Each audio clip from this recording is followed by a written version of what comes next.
Bismillahirrahmanirrahim.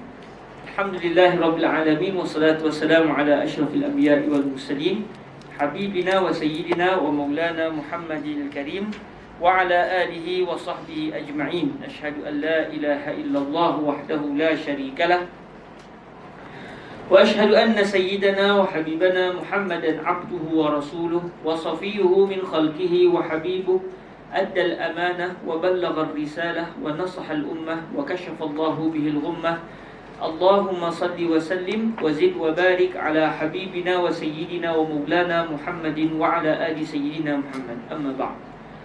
Alhamdulillah, kita mengucapkan kesyukuran kepada Allah Azza wa Jalla. Dengan keizinan daripada Allah, kita diberikan kesempatan untuk terus membaca kitab ini dan direzekikan Allah untuk mengulang-ulang matan ini. Moga-moga segala yang kita lakukan ini terima oleh Allah Azza wa Jal semata-mata kerananya dan akan menjadi sebagai satu batu loncatan, sebagai satu mukaddimah untuk kita pergi lebih jauh, khususnya dalam ilmu usul fiqh. Kata Fadilatul Syekh Said bin Shaltun, yang beliau dengar ucapan daripada Fadilatul Syekh Ali Jumaah, fiqh dan usul fiqh itu adalah dua beradik. Fiqh dan usul fiqh itu adalah dua beradik. Malang kalau seseorang yang mempelajari usul fiqh tapi tak belajar fiqh. Dia hanya tahu konsep tapi dia tak tahu bagaimana cara bentuk bukti di alam nyata. Rugi juga bagi orang yang belajar fiqh tapi dia tak tahu usul fiqh, sebab dia hanya tahu hukum tapi dia tak tahu macam mana fuqaha boleh mengeluarkan pendapat sehingga sampai kepada natijah akhir yang ditulis dalam kitab. Dengan kita belajar usul fiqh, dengan belajar fiqh, ilmu secara teori dapat dipraktikkan. Walaupun kita bukan mujtahid, tetapi kita dapat mengetahui cara fuqaha kita mengeluarkan hukum hakam. Dan kita akan dapat lihat betapa kuatnya pendapat yang dipegang oleh fuqaha kita. Dan begitu juga dengan fuqaha dalam mazhab yang lain, kerana setiap daripada fuqaha tersebut memiliki konsep usul fiqh yang kadang-kadang berbeza. Okey. Dalam pertemuan sebelum ini kita telah membicarakan tentang al-af'al. Al-af'al yang dimasukkan adalah fi'lun Nabi alaihi salatu wassalam. Fi'lun Nabi sallallahu alaihi wa alihi wasallam. Jadi al-af'al itu, alif lam yang ada pada al-af'al itu, sama ada kita nisbahkan itu alif lam al-ahdiyah, yang perbuatan yang dibincangkan oleh Sufi, apalagi kalau bukan perbuatan Nabi, atau kita fahami dia adalah lafaz ini am, yuradu bihi al-khas. Lafaz ini secara zahirnya adalah lafaz am, sebab bila ada alif lam campur dengan isim jamak, dia membentuk kepada umum. Wal jam'ul mu'arrafu bil alifi wal lam. Jadi bila ada al-af'al, al-af'al adalah jamak bagi fi'lun, ada alif lam pula, tak ada pula sebelum dibincang pasal perbuatan, jadi dia memberi makna umum. Tetapi kadang-kadang ada kalimah yang zahirnya lafaz am, tetapi sebenarnya yang diinginkan adalah lafaz khas. Bukan semua perbuatan, tetapi dimasukkan hanya perbuatan baginda Nabi alaihi salatu wassalam. Okay. Jadi tak berlaku taksis ada sini. Sebab kalau taksis, lafaz yang umum dikeluarkan sebahagian individu, dan ada individu yang masih kekal dengan hukum yang sama. Kalau berlaku taksis, dia akan jadi apa? Haza lafzun amun khussisa. Hadza lafzu amun makhsus. Sehingga ada para ulama kita sebut ma min amin illa wa khusus. Ma min am illa wa khusus. Tidak ada satu lafaz am pun melainkan akan berlaku taksis pada lafaz am tersebut. Ada individu yang dikecualikan daripada hukum am. Kalau di sini al-af'al, apa yang kita inginkan? Adakah maksudnya perbuatan Nabi, kita bincang perbuatan yang bukan Nabi kekal dengan perbahasan ini? Bukan. Tapi yang kita inginkan adalah perbuatan yang dibincang adalah perbuatan Nabi. Jadi tahulah kita, lafaz ini zahirnya adalah am, yuradu bihi al-khas. Dia hanya khusus kepada perbuatan Nabi, ya. Dan dalam pertemuan lepas kita telah melihat tentang perbuatan baginda Nabi alaihi salatu wassalam. Sebagaimana ucapan Nabi, begitu juga perbuatan Nabi menjadi hujah, kerana Nabi tidak akan sama sekali melakukan perbuatan haram. Sama sekali tak akan buat benda haram. Yang kedua, Nabi sama sekali tak akan buat benda makruh. pada hak baginda Nabi SAW. Walaupun mungkin perbuatan yang Nabi buat itu kalau kita buat jadi makruh, tapi pada hak Nabi SAW tidak berlaku makruh. Kerana apabila Nabi melakukan satu perbuatan makruh, contohnya minum berdiri, contohnya buang air kecil secara berdiri, Nabi pernah minum berdiri, Nabi pernah buang air kecil secara berdiri, maka apabila kita buat perbuatan yang sama, maka makruh. Tetapi apabila Nabi buat, dapat pahala. Sebab tujuan Nabi datang atas dunia ini adalah sebagai rahmat dan dalam masa yang sama untuk menerangkan hukum hakam kepada kita. Apabila Nabi pernah melarang seseorang jangan minum diri, tiba-tiba Nabi minum diri, perbuatan Nabi itu menerangkan kepada kita bahawa larangan sebelum ini adalah larangan makruh, bukannya larangan haram. Bila Nabi minta para sahabat buang air kecil secara duduk, tiba-tiba Nabi buang air kecil secara berdiri, tahulah kita buang air kecil secara berdiri tidaklah haram. Walaupun Nabi pernah tegas sebelum ini, tetapi tidak sampai ke tahap haram. Kenapa? Sebab Nabi pernah buat dan mustahil Nabi buat benda haram. Jadi tahulah kita, Nabi nak bagi tahu buang air kecil bukan sampai ke tahap haram, sebaliknya hanya makruh. Buktinya saya sendiri buat. Buktinya Nabi sendiri buat. Cuma Nabi dapat pahala, dapat, sebab tu Nabi menerangkan hukum. Kalau kita pula buang air kecil, adakah kita nak menerangkan hukum? Orang dah tahulah, kan? Nak terang apa lagi?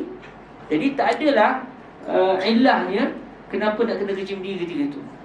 Melainkan kalau kita sakit, itu dah cerita lah, kan? Kita sakit, kalau duduk jadi sakit pinggang, ketika itu adalah alasan untuk kita buang kecil secara berdiri. Jadi Nabi tidak melakukan sama sekali perbuatan haram. Nabi sama sekali SAW tidak melakukan perbuatan makruh pada hak baginda Nabi, walaupun mungkin jadi makruh pada hak kita. Nabi yang hanya Nabi lakukan hanyalah 3 perbuatan: perbuatan mubah, perbuatan wajib dan perbuatan sunnah ataupun mustahab. Jadi apabila perbuatan Nabi hanya 3 ini saja, maka kalau kita tiru perbuatan Nabi secara mudahnya, secara hukum mudahnya, perbuatan tersebut tidak akan menjadi haram ke atas kita. Tapi adalah pengecualiannya.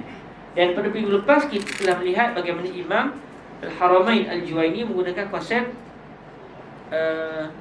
as-sabru wa taqsim, keluarkan segala kemungkinan dan kita bincang setiap kemungkinan. Kemungkinan yang telah dikeluarkan pada minggu lepas, iaitu sekiranya perbuatan Nabi itu dilakukan oleh satu perbuatan Nabi, apabila satu perbuatan dilakukan oleh Nabi, maka akan ada 2 kemungkinan. Sama ada perbuatan yang dilakukan oleh Nabi itu merupakan ibadah atau bukan merupakan benda yang bersifat ibadah, sebaliknya benda yang bersifat mubah. Minum, tidur yang orang lain pun buat, makan, berjalan, berumah tangga, perbuatan yang tidak termasuk di dalam erti kata wajib, yang bukan dianggap sebagai ibadah pada asalnya. Walaupun kita boleh tukar perbuatan yang mubah kepada ibadah dengan sebab niat, namun secara asalnya dia bukan ibadah. Jadi apabila perbuatan Nabi dipecahkan kepada itu, ibadah atau adah, sama ada perbuatan Nabi itu ibadah ataupun perbuatan Nabi itu adalah adah, iaitu benda yang mubahah. Apabila perbuatan Nabi itu adalah perbuatan yang bersifat ibadah, macam mana hukum dia? Kita kata ada 2 jenis. Satu jenis perbuatan yang dianggap yang merupakan ibadah tersebut, datang dalil menyatakan hanya Nabi saja boleh buat. Datang dalil menyatakan hanya Nabi saja boleh buat, maka bila Nabi buat tak ada masalah. Kalau kita buat macam mana? Tak boleh. Sebab dia merupakan satu perbuatan yang Allah khususkan kepada baginda Nabi SAW. Tapi kalau tidak ada dalil, kita cari, bukan kita lah fuqaha lah, mujtahid. Apabila si mujtahid mencari dalil, lalu mereka tidak mendapati di sana ada dalil yang mengatakan perbuatan yang dibuat oleh Nabi bagian-bagian hanya khusus pada Nabi, tak jumpa. Boleh tak kita buat? Boleh. Perbuatan yang kita nak lakukan itu adalah tidak dikhususkan kepada baginda Nabi, maknanya kita boleh buat. Maksud dia, yajuzu lana an naf'al kama fa'alahu Nabi alaihi salatu wassalam. Yajuz di sini bukan bermaksud buat pun tak apa, tak buat pun tak apa, tapi yajuz di sini bermaksud adamul ism. Sebab kalimah al-jawaz sama juga dengan kalimah al-ibahah, kena tengok perhati molek. Kadang-kadang kalimah itu bermaksud adamul ism, tidak ada dosa kalau kita buat. Adamul ismi in fa'alna, kalau kita buat perbuatan tu tidak berdosa. Jadi bila kita buat perbuatan tu tidak berdosa, dia akan ada 3 jenis. Ada 4 jenis. Sama ada makruh, sebab makruh kalau buat tak berdosa juga. Sama ada wajib. Kalau kita buat memang tak berdosa, bahkan dapat pahala. Bahkan kalau tinggal berdosa pula. Atau mungkin sunat. Sebab kalau kita buat benda sunat, kita tak dapat dosa. Satu lagi benda mubah. Jadi kalimah al-jawaz kadang-kadang merujuk kepada makna perbuatan yang kalau dilakukan tidak berdosa. Lalu dia akan merangkumi empat jenis perbuatan, iaitu wajib, mustahab, yang ketiga makruh, dan yang keempat adalah mubah. Yang terkeluar hanya satu, iaitu haram. Sebab haram kalau buat dapat dosa. Kalau buat tak dapat dosa. Kalau buat berdosa. Sedangkan al-mubah ketika itu tidak berdosa kalau dibuat. Kadang-kadang al-jawaz ataupun al-ibahah adalah bermaksud istiwa'ut tarafain. Dua belah sayapnya sama. Buat pun tak dapat pahala, tak dapat dosa. Tinggal pun tak dapat pahala, tak dapat dosa. Ketika itu al-ibahah menjadi salah satu di antara 5 hukum. Tapi kalau kita kata al-ibahah dengan maksud tidak berdosa kalau dibuat, dia akan merangkumi 4 hukum. Benda ni kadang-kadang orang banyak tak tahu. Tapi bila kita baca usul fiqh, kita belajar dengan para masyayikh, benda ni akan diterangkan kepada kita. Okey, jadi kalau orang kata yajuzu lahu an yaf'al ma fa'alahu an-nabi li'anna hadha al-fi'la lam yadull ad-dalil ala al-ikhtisas bihi sallallahu alaihi wasallam. Orang kata yajuz di sini bermaksud adamul izn. Lalu kita bincang pada pertemuan lepas, adamul ismi ni maksud dia apa? Wajib buat atau macam mana? Lalu berbezalah ashab Asy-Syafi'iyah dalam isu ini. Di kalangan ulama Syafi'iyah ada yang mengambil jalan ihtiyat. Yang penting tak berdosa. Kalau buat memang tak berdosa. Tapi adakah tak berdosa tu bermaksud wajib buat atau sunat buat atau yustahab? Sebab makruh tidak, sebab Nabi tak buat benda makruh. Dia terkeluarlah perbuatan makruh tu. Sama ada wajib atau sunat atau macam mana. Dan dia pula ibadah. Bila ibadah tak ada isu mubah. Jadi tinggal dua, ya, memang wajib, memang mustahab. Sebab sekarang isu kita pada ibadah. Bila Nabi buat satu ibadah, wajib tak kita buat perbuatan tersebut? Atau sunat kita buat benda tersebut? Tak akan berlaku mubah. Sebab namanya ibadah. Mesti ada isu pahalanya ada. Cuma adakah wajib buat atau tak wajib buat? Berbezalah para ulama Asy-Syafi'iyah dalam isu ni kepada 2 pendapat. Satu pendapat mengambil jalan ihtiyat, iaitu kita pegang bahawa perbuatan itu wajib bagi kita buat. Kalau kita betul, alhamdulillah. Kalau kita salah, kita tak buat benda yang merugikan kita. Sebab kita dah buat. Cuma kita tersilap dalam menentukan hukum je. Kalau di akhir nanti Allah Ta'ala beritahu kamu tersilap. Sebenarnya perbuatan yang tidak ada dalil itu tidak wajib, hanya sunat. Okey, selesai, kita dah buat dan kita tak berdosa. Dan kita tak rugi sebab kita buat. Namun kalau kita pegang dengan satu pendapat yang kata mustahab, bila sebut mustahab akan ada orang tak buat. Sebab kalau buat dapat pahala, tinggal tak berdosa. Lalu menyebabkan ada orang mungkin tak buat benda mustahab tersebut. Pada kita mustahab. Berdasarkan pendapat yang kedua, tiba-tiba di akhir Allah kata perbuatan itu adalah perbuatan yang wajib sebenarnya. Maksudnya orang yang telah meninggalkan perbuatan tersebut, dia akan rasa alamak rugi aku. Lalu atas dasar ihtiyat, pendapat pertama mengatakan ianya adalah wajib. Perbuatan tersebut dipakai ataupun ditanggungkan atas makna ia adalah perbuatan wajib. Ada di kalangan Asy-Syafi'iyah berpendapat perbuatan tersebut tidak sampai ke tahap wajib. Sebab kaifa nujibu syai'an wala dalil.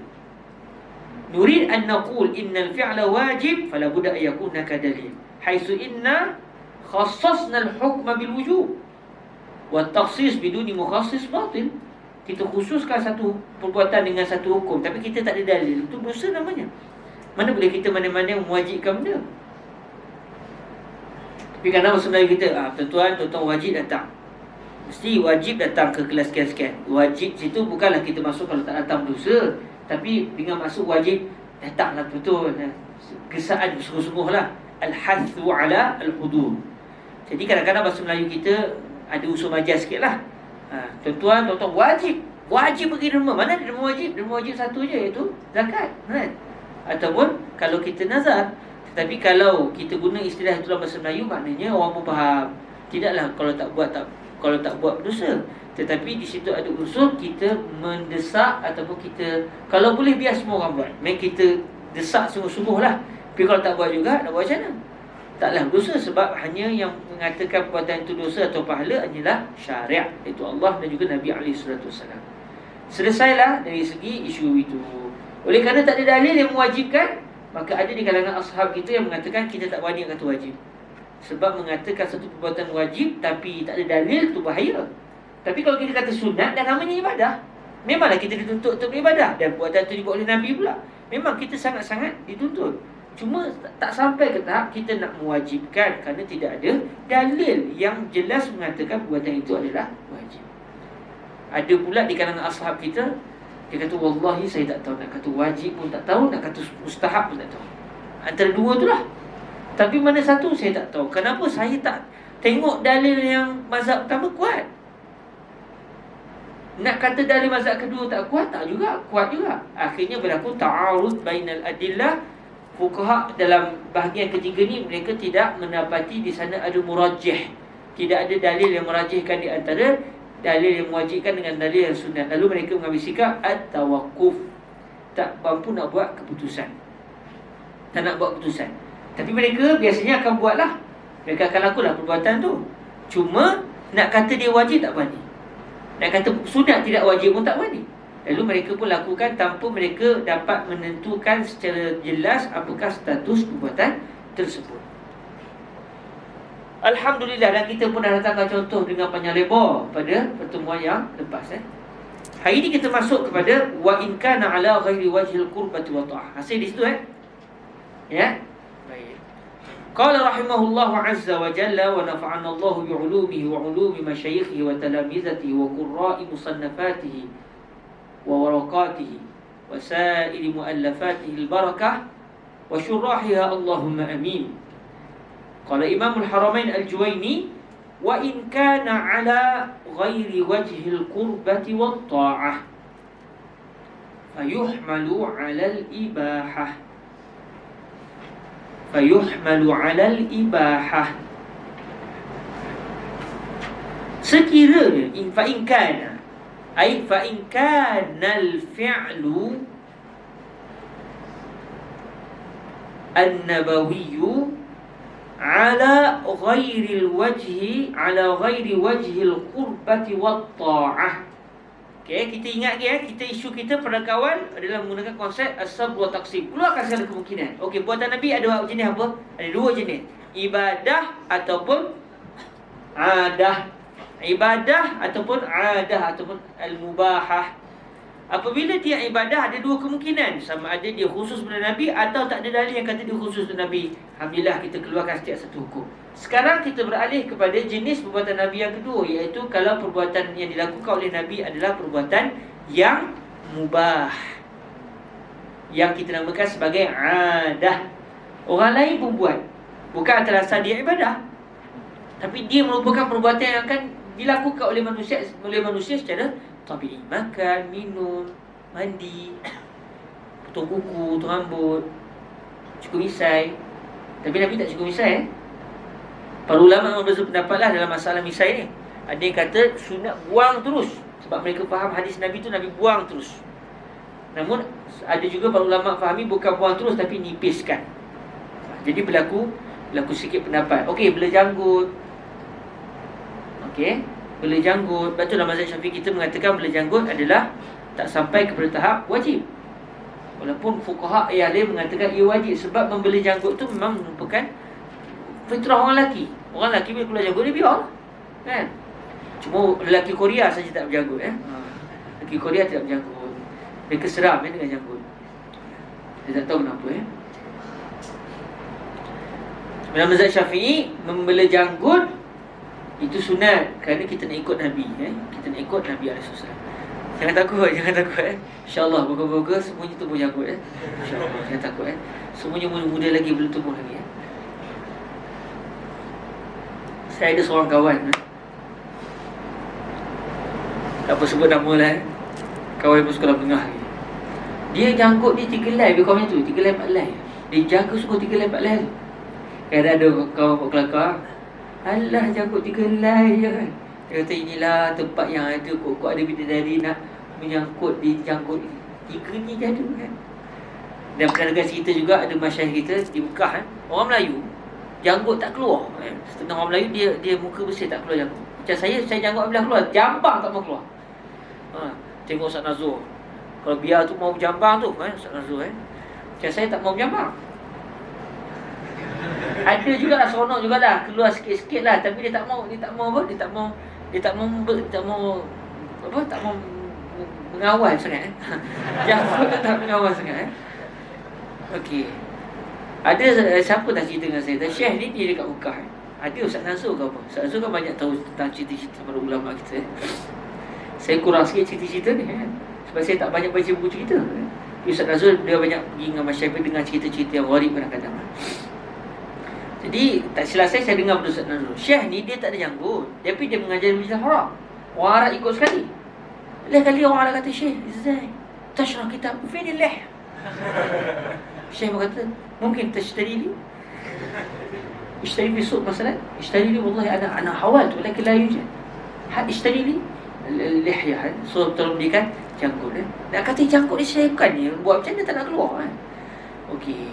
Jadi masalah janggut ni berlaku khilaf lah dalam mazhab Syafi'i kita, janggut adalah sunat, tidak wajib Okey. Apabila perbuatan Nabi itu adalah perbuatan yang berada dalam kategori benda sunat, benda yang bersifat adah, yang bukan bercirikan ibadah.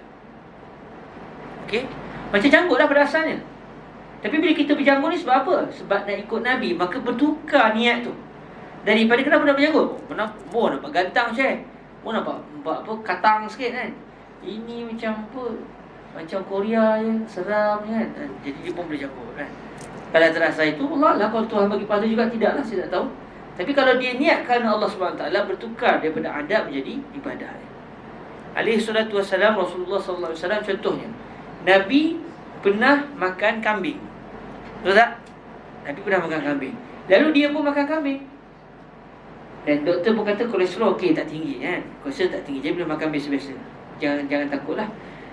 Tapi yang kolesterol tinggi jangan makan sangat berdasarkan nasihat doktor. La darar wa la dirar. Dia makan kambing. Orang tengok makan kambing, oh sedap Syekh kambing. Itu je. Kelas. Dia tak dosa. Tapi kalau kenapa makan kambing? Oh sebab Nabi suruh makan kambing.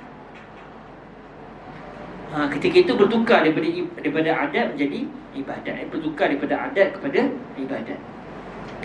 Jadi kata Imamul Haramain Al-Juwaini, wa in kana. Boleh tak sahabat ke depan sikit? Nampaknya sahabat-sahabat kita di belakang ada yang tak timbul tempat. Boleh ke depan sikit? InsyaAllah. Ana lastu insanan akilan insanan akhar. Lastu bi insan akil insan. Boleh ke depan sikit? Malu akhwat kat belakang Cuba ke depan sikit semua. Itulah tempat kita kecil tempat kita kecil. Siapa yang dah isi borang di dalam Facebook tu? Dah isi semua ke? Kalau tak isi, kena isi tu isi, tak ada sokongan kita. Dan kita nak tengok betul-betul secara tahun berapa. Tahun lepas kita punya pelajar Ruak Jawi yang menulis lah bahawa dia adalah pelajar 1,000 lebih tak? Sekarang dah sampai ke 1,000. Hari ni dah 1,100 lebih. Jadi kita nak tengok dia punya negeri mana banyak, di mana dia punya purata pelajar apa komen semua Jadi antara komen tu macam-macam lah Ada yang komen baru ni Ruak Jawi kena ada tarikat Dia tu pendapat dia Ruak Jawi kena ada baik Muslim. Ada juga yang pendapat begitu macam-macam lah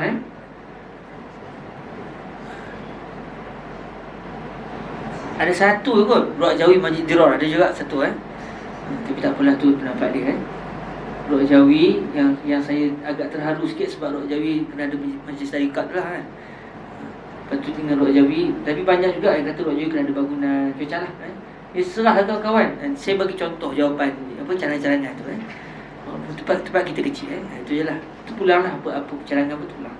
Sebab kita nak jadikan cadangan-cadangan ni sebagai ada juga yang kata kita kena buat muktamar lah apa semua itu macam-macam lah. Kita Ruak Jawi tak ada ahli sebab kita tak ambil urat, sebab tak ada ahli Cuma nak tahu lah berapa orang yang belajar dan mengambil manfaat. Serta kalau ada kritikan membina, kita nak tengok lah. Okey. Balik kepada isu kita, perbahasan kita tadi. Wa in kana ala wajhi ghairil qurbati wat ta'ah. sekiranya perbuatan yang dibuat oleh baginda Nabi alaihi salatu wassalam itu bukan berada pada suasana qurbah dan juga ta'ah. Perbuatan yang dibuat oleh itu adalah perbuatan yang bukan qurbah, bukan ta'ah. Macam makan kambing tadi lah. Apa makan kambing?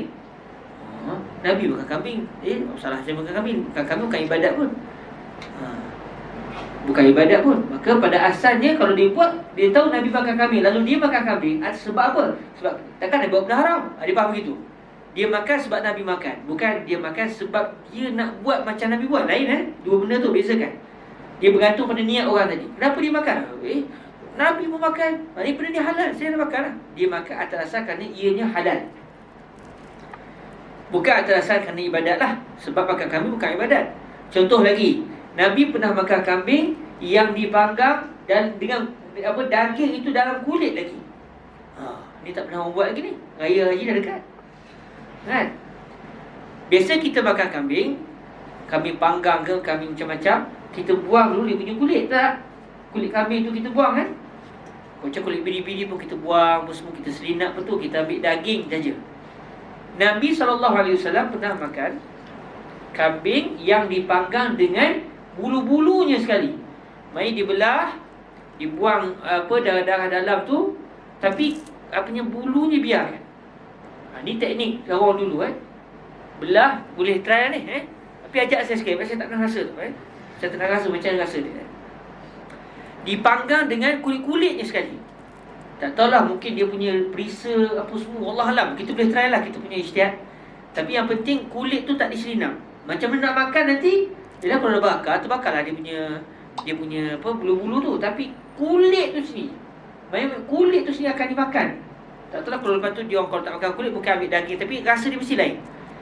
Lepas tu kita pun, dah dengar ni, kita buat sekali. Kenapa nak buat? Kita kata, ni kalau kita boleh sebut pada masyarakat ni makanan sunnah ni, untung ni. Kita fikir begitu.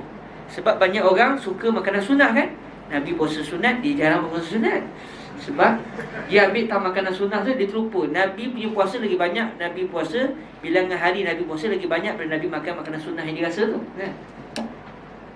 Tiap hari makan kambing. Lepas tu jadi apa-apa, macam mana ni? Nabi makan kambing tapi saya sakit, dah hentam tiap hari, kan? Jadi dia makan kambing yang dipanggang berdasarkan kulit-kulit dia tadi. Bila orang tanya kenapa ni tak sedar buat dia orang, mana ada orang kita begini? Dia kata, saya nak rasa macam mana makanan yang dimakan oleh Nabi. Banyak benda ni boleh. Dia faham begitu, atas asal ianya mubah. Maka kata Imam Al-Haramain, fayuhmalu alal ibahah. Maka perbuatan yang dilakukan oleh orang tadi atas dasar dia nak tiru perbuatan Nabi. Sebab Nabi buat perbuatan tersebut, kita akan tanggungan perbuatan Nabi yang bukan ibadah tadi atas dasar ianya adalah mubah. Ianya adalah mubah. Hukum perbuatan itu adalah ibahah. Okey? Sebab kita tak kata wajib, sebab dia bukan ibadah. Nak kata wajib mesti ada dalil. Tak ada dalil. Sekarang ni tak ada dalil yang kata dia wajib. Tak ada dalil yang kata dia sunat. Tak ada dalil yang kata dia mubah. Cuma yang kita tahu dia adalah adat, dan tak ada dalil yang menentukan kepada kita dengan jelas apakah status hukum bagi perbuatan tersebut. Maka apabila perbuatan itu kita tengok ini adalah adat dan tak ada dalil yang kita dapati yang menjelaskan hukum bagi perbuatan tersebut, maka kita akan kata kita tanggungkan atas dasar hukum ibahah. Yang perbuatan itu mubah, hukumnya adalah ibahatun. Fayuhmalu ala al-ibahah. Kata para ulama, ditanggungkan atas dasar ianya adalah hukum tersebut adalah ibahah, perbuatan itu adalah mubah pada hak Nabi dan juga pada hak kita. Mereka kalau orang tanya, apa hukum Nabi makan daging kambing? Kita kata mubah. Apa hukum kita makan daging kambing? Jawapan yang betul bukan mubah, jawapannya ibahah. Perbuatan itu mubah. Saya tersilap tadi, segi istilahnya. Hukum perbuatan itu namanya ibahah ataupun al-jawaz. Perbuatan itu pula dinamakan al-jaiz ataupun al-mubah. Okey? Pada siapa? Pada kita dan juga pada Nabi alaihi salatu wassalam. Secara asal, Namun tak mustahil pada Nabi daripada mubah bertukar menjadi ibadah, sebab Nabi nak menjelaskan hukum. Mungkin. Okey. Banyaklah perbuatan-perbuatan Nabi yang begini perbuatan Nabi yang bersifat adat ni banyak. Nabi SAW sebagai contoh. Bila Nabi waktu malam, bila Nabi nak qada hajat, nak buang air kecil pada waktu malam, kita sedia maklum kan rumah Nabi tak ada tandas. Kata Sayyidatuna Aisyah radhiyallahu anha dalam hadisul ifki, beliau menjelaskan bahawa mereka, Nabi dan juga isteri Nabi, ala ada al-arabil uwal, berdasarkan cara adat orang Arab dulu-dulu, iaitu mereka merasa jijik kalau tandas ada tepi rumah, apatah lagi dalam rumah. Dan kalau Sayyidatuna Aisyah masuk rumah kita, ayo, apa ni?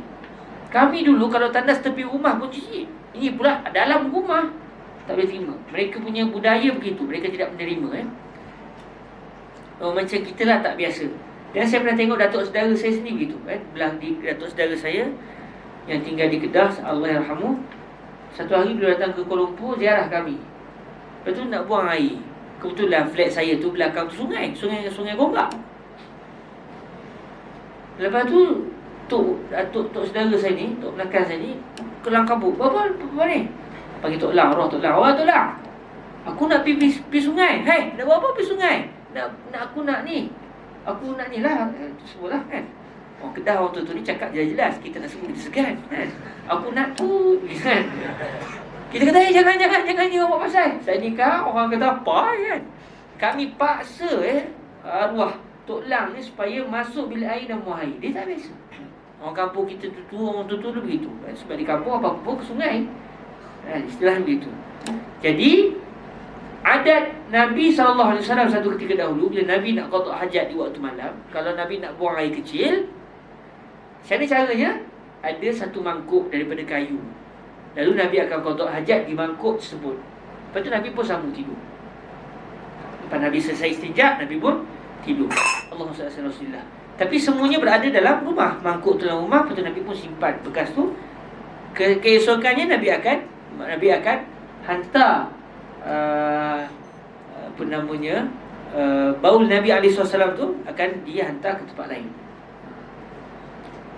Okey. Jadi kalau kita hari ni nak buat benda yang sama, haram? Tak. Sebab Nabi pernah buat. Ini menunjukkan perbuatan tu mubah. Tapi kalau tak nak buat juga tak berdosa. Ada siapa yang simpan ke mangkuk khusus tadi? Maksudnya ni mangkuk apa ni? Macam je kan? Jangan tanya tak ada kan kat rumah kita. Jadi apa-apa pun bilik air lah kan? Tak ada kita simpan mangkuk tu. Sebab perbuatan itu adalah mubah dan tidak wajib. Tapi katakan satu orang, oleh kerana dia pernah dengar hadis itu, dia pun nak buat juga. Bukan atas dasar dia tak boleh masuk bilik air, boleh. Dia tengok orang semua clear, lain clear semua, dia pun tutup dia dulu.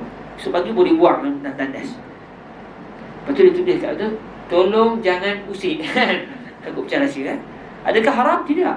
Tapi kalau dia ni akan ikut Nabi, bertukar status kerana Allah ketika itu innamal a'malu binniyat, maka perbuatan itu menjadi perbuatan berpahala.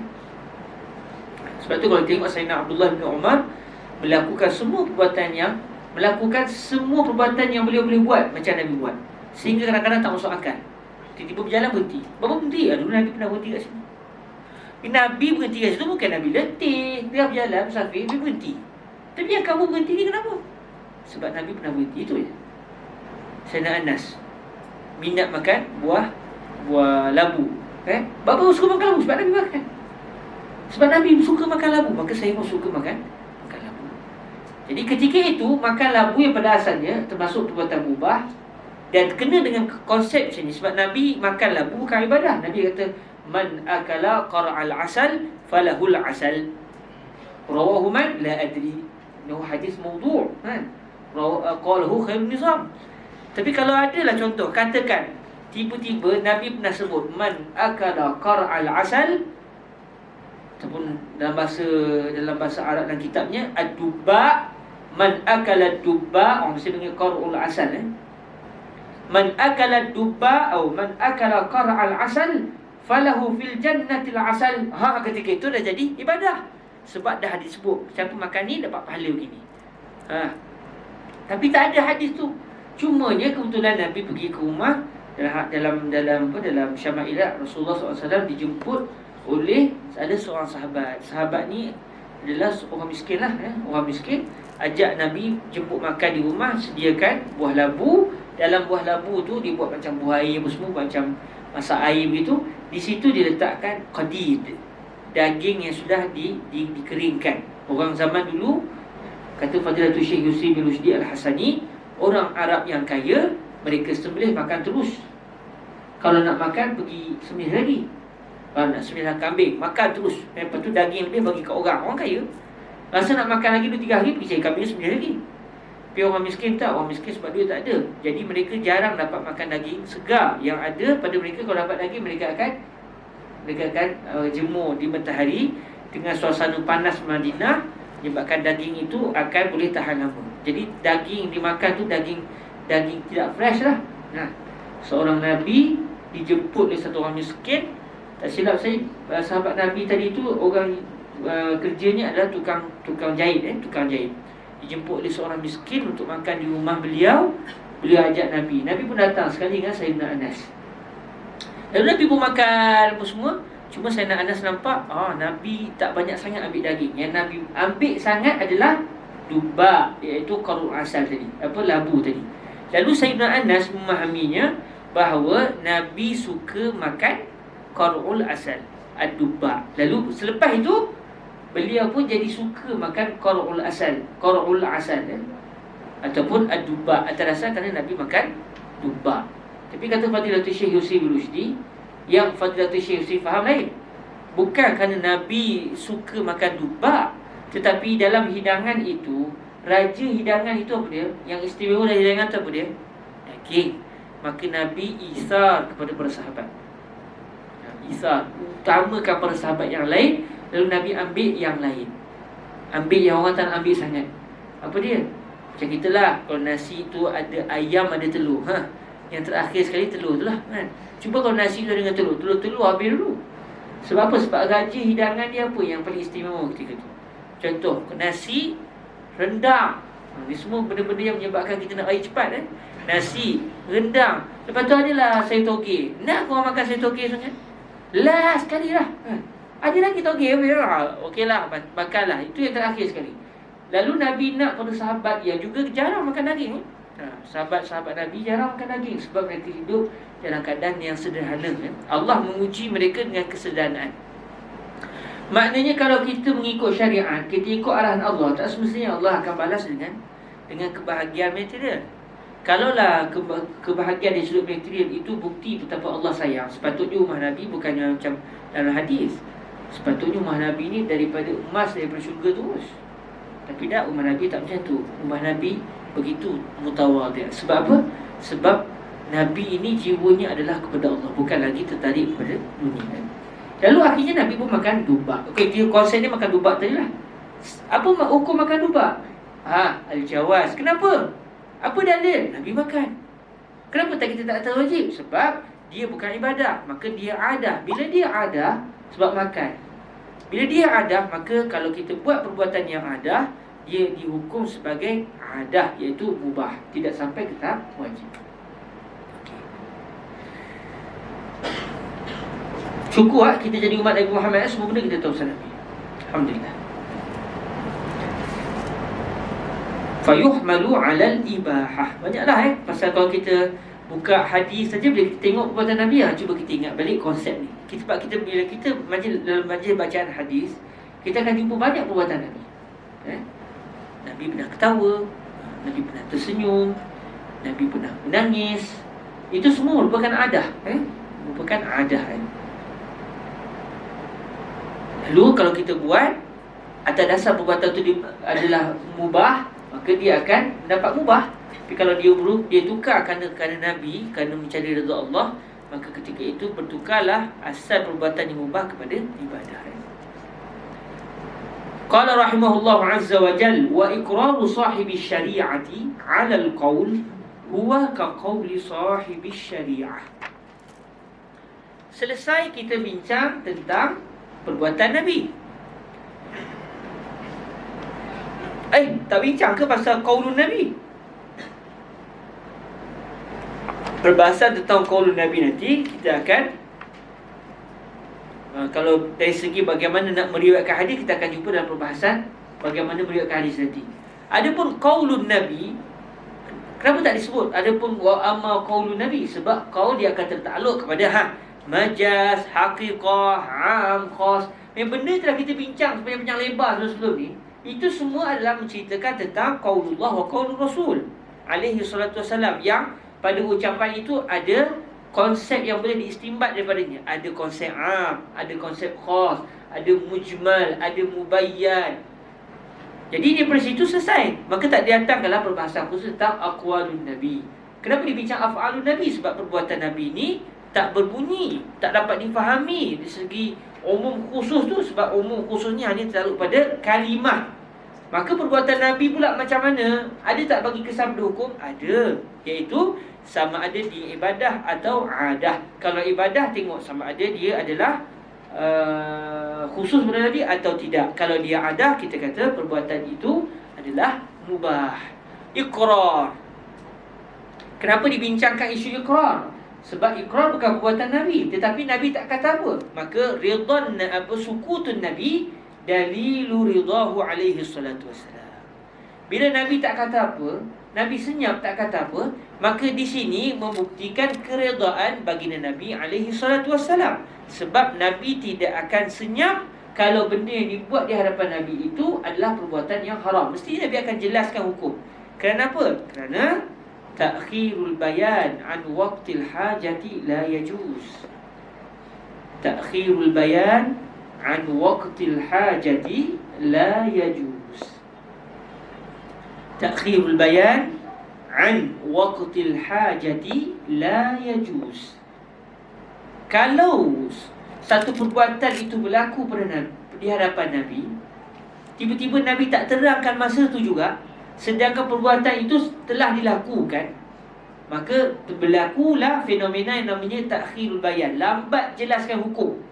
Sedangkan perbuatan itu sudah dilakukan. Memang orang sangat-sangat perlukan bantuan Nabi untuk menjelaskan hukum. Kalau benda tu betul, tiba-tiba Nabi senyap, maka akan menyebabkan berlaku tidak iblahun Nabi SAW. Berlaku Nabi tak menyampaikan syariat, maka itu mustahil pada hak baginda Nabi. Sebab di antara sifat wajib bagi para Nabi adalah at-tabligh. Nabi akan sampaikan syariat. Apabila berlaku ta'khirul bayan, sedangkan perbuatan itu memang memerlukan penjelasan ketika itu juga, sebab orang dah buat, berlakulah adamu tablighin Nabi alaihi salatu wassalam wa adamu tabligh fi haqqi Rasul mustahil. Maka daripada konsep macam-macam ni, isunya akidah masuk ke fiqh, masuk usul ni, keluarlah isu iqrar. Sebab bila iqrar, Nabi tak kata apa, dan tak ada qarinah menunjukkan Nabi marah ke Nabi apa kan. Kalau Nabi marah, nampaklah Nabi tak suka, tahulah di situ ada ni senyap, senyum pun tidak, apa pun tidak, senyap, tak apa. Maka di situ menunjukkan bahawa Nabi redha. Kerana kalau kita kata Nabi tak redha tapi Nabi senyap, maka berlaku ta'khirul bayan. Ta'khirul bayan akan menyebabkan adamu tablighi syariah. Maka adam iblaghi syariah mustahil fi haqqi Rasul. Bila dia mustahil, terbatallah segala benda yang membawa kepada adam tablighi syariah. Maka terbatallah kalau orang kata iqrar Nabi bukan tak semestinya Nabi bila senyap menunjukkan Nabi redha. Kita kata tak. Kalau Nabi senyap menunjukkan Nabi redha.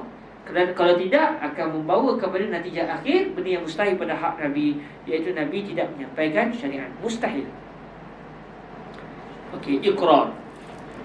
Apa ni iqrar ni? Kalau orang Melayu kata ikrar ni, maksudnya ikrar kita lah, bahawasanya saya berjanji dan bersumpah bagian itu iqrar kita petang apa sini. Kalau pengakad dia buat gini kan. Okeylah, kami buat habis baik. Kamu buat habis baik, kami buat habis baik kan. Lepas tu kita pun buat gitu sekali kan. Iqrar. Itu iqrar cakap kita lah. Iqrar yang dimasukkan dalam perbahasan kita dalam usul fiqh ini adalah sukutun Nabi. Itu masuk iqrar. Sukutun Nabi dalam masa yang sama tidak pula ada dalil yang menunjukkan Nabi marah. Sebab kalau Nabi marah akan merah muka Nabi ni. Sebab tu kata Fadilatul Syekh Rusdi Rusdi, apa yang ada pada jiwa Nabi akan terzahir pada wajah Nabi. Nabi, subhanallah, Nabi itu adalah seperti kaca. Tidak berlaku benda yang lain daripada yang lain. Nabi adalah syaffaf. Nabi SAW ini, betapanya Nabi ni bukan seorang pendusta. Apa yang di hati Nabi akan terzahir pada riak wajah Nabi. Kita kadang-kadang cover. Tak? Marah, senyum. Cuma kalau getar-getar sikit macam mana kan? Ada orang dia sampai marah tu bergetar bibir dia, janggut dia bergetar kan? Biasanya bukan janggut, misai ya. Nabi tak. Kalau Nabi marah tu bukan Nabi. Kalau Nabi gembira, nampak semua Nabi gembira. Main Nabi tak pandai untuk berlakon. Jadi apabila Nabi senyap dan tak ada pada wajah Nabi marah atau Nabi gembira, maka ketika itu kita akan mengatakan berlaku iqrar. Sebab kalau Nabi senyum, menunjukkan Nabi redha. Ada qarinah menunjukkan benda itu adalah termasuk mubah. Kalau Nabi marah, menunjukkan Nabi tidak redha, maka tak berlaku iqrar. Tapi kalau Nabi senyap, tidak ada dalil menunjukkan Nabi marah atau Nabi ini, maka berlakulah isu iqrar. Qala rahimahullah azza wa jal, wa iqraru sahibi syari'ati 'ala al-qaul huwa ka qawli sahibi syari'ah. Iqrar pemilik syariat ni. Siapa pemilik syariat ni? Hakikatnya Allah azza wa jal. Yang dimasukkan di sini adalah Nabi. Maksudnya Nabi adalah pemilik syariat secara majaz. Kerana pada hakikatnya, secara hakikahnya, yang memiliki syariat ini, syariat yang dimasukkan sini apa? Ad-din. Yang dimasukkan dengan asy-syariah di sini adalah ad-din. Sebab asy-syariah ada banyak makna. Entah kuliah apa Syekh? Kuliah syariah. Maksudnya kuliah yang pengkhususannya hukum hakam fiqh. Kan uruf kita begitu tak? Uruf kita sekarang ni, kita tak kata anak kuliah syariah dengan maksud saya belajar semua sekali. Kuliah saya belajar semua. Syariat, usuluddin semua saya belajar. Tak, di sana ada kuliah syariah, kuliah usuluddin, kuliah lughah Arabiah. Kan? Ada beza-beza. Jadi syariat yang dimasukkan di sini adalah ad-din. Maksudnya syariat sama masuk dengan millah, sama masuk dengan ad-din. Apa maksudnya? Segala apa yang diwahyukan oleh Allah kepada baginda Nabi SAW, yang dia akan merangkumi hukum hakam fiqh, hukum hakam akidah, hukum hakam tasawuf, dan juga ma'rifatu fitaniz zaman. Mengetahui apakah dia ujian-ujian yang Allah sudah takdirkan ke atas umat ini sampai ke hari kiamat nanti. Sebab kita diberitahu oleh Nabi kan, semua benda akan berlaku sampai ke hari kiamat. Jadi bila kita tengok kita berada di zaman mana, tengok okey, yang Nabi sebut gini, oh ni zaman saya di sini, maka kita akan mengelakkan diri daripada terjebak dalam fitnah tersebut, mengelakkan diri daripada terjebak dalam maksiat ataupun dalam kemurkaan Allah Azza wa Jalla. Jadi yang mana Nabi sebut adalah hadis Sayyidina Jibril tu. Hadis Sayyidina Jibril Ya Umar, atadri manis sa'il? Qultu Allahu wa rasuluhu a'lam. Qal fa innahu Jibril atakum yu'allimukum dinakum. Sesungguhnya datang bertanya tentang iman, Islam, ihsan, bila hari kiamat tu, itu adalah Sayyidina Jibril alaihissalam. Baginda datang untuk mengajar kamu semua apakah dia agama kamu semua. Jadi din di situ merangkumi hukum hakam fiqh, akidah, tasawuf dan juga ma'rifatu fitaniz zaman. Yang keempat ni banyak orang tertinggal. Kata Fadilatul Syekh Husni, yang keempat banyak orang tinggal. Orang ingat Islam, syariat, akidah dan juga tasawuf. Yang keempat orang terlupa, iaitu soalan tentang bilakah hari kiamat, sebagai satu simbol kepada fitnah yang akan berlaku kepada umat ini.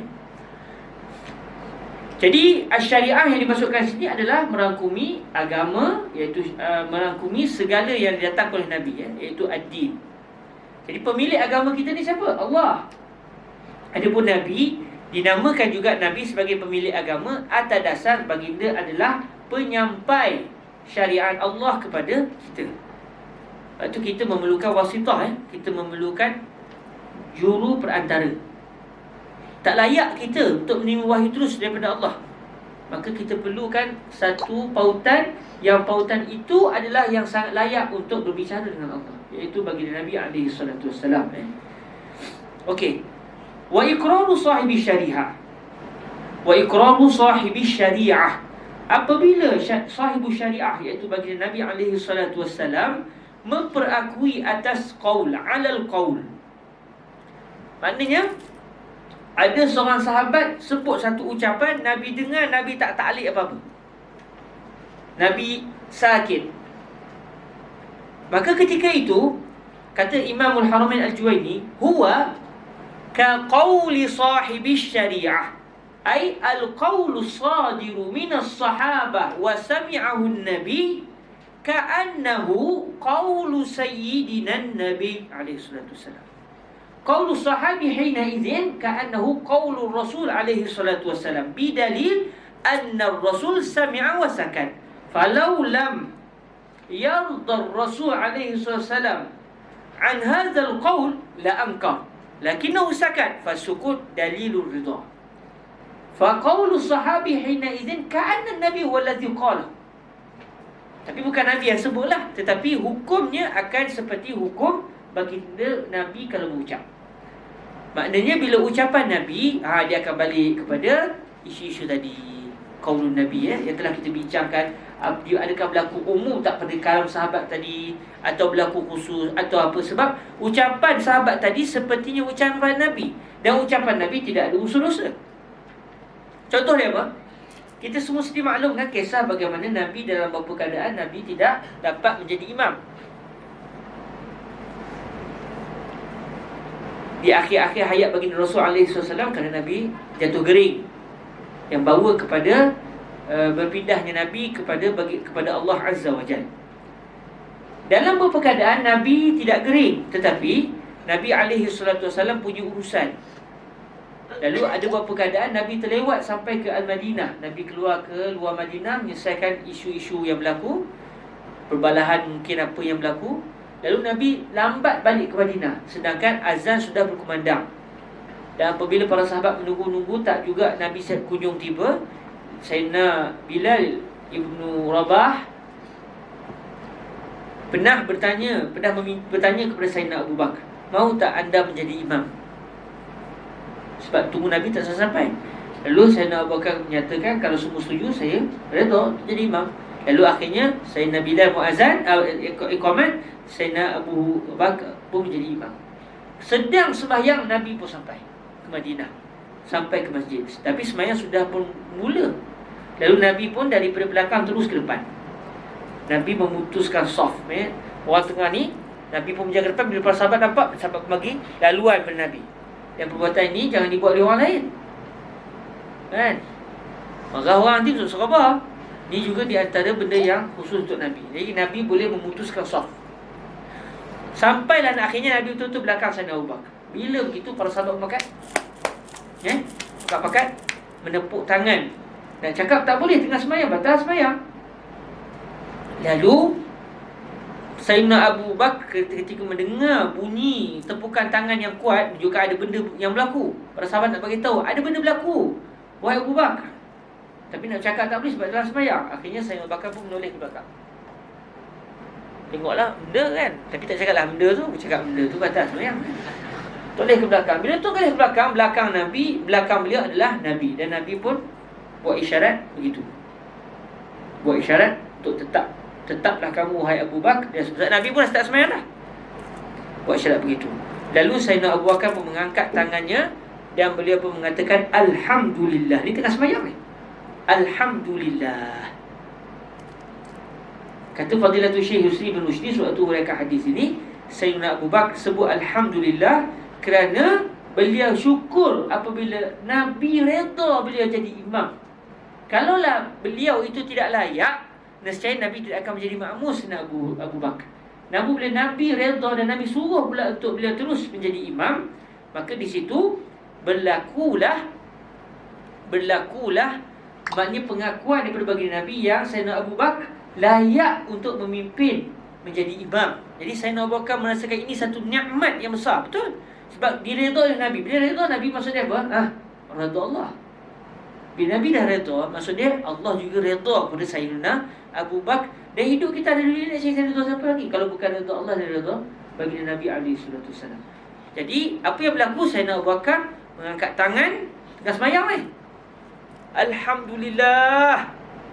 Dan akhirnya beliau pun berundur ke belakang, tak ikut cakap Nabi.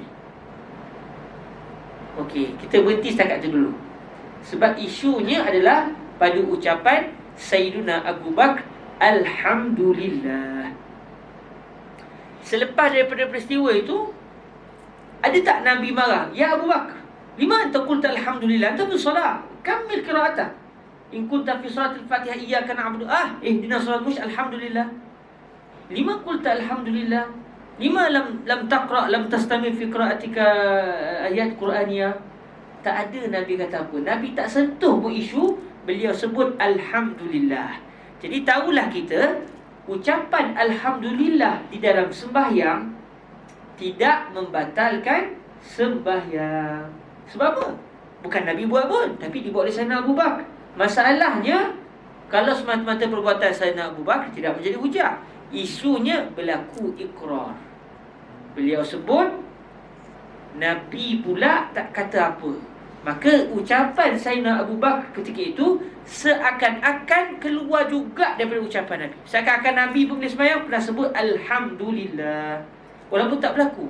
Setakat yang saya tahulah, tidak pula tiba-tiba Nabi dah sembahyang alhamdulillah. Baca surah alhamdulillah tu memang adalah, tapi tiba-tiba berzikir alhamdulillah tidak ada.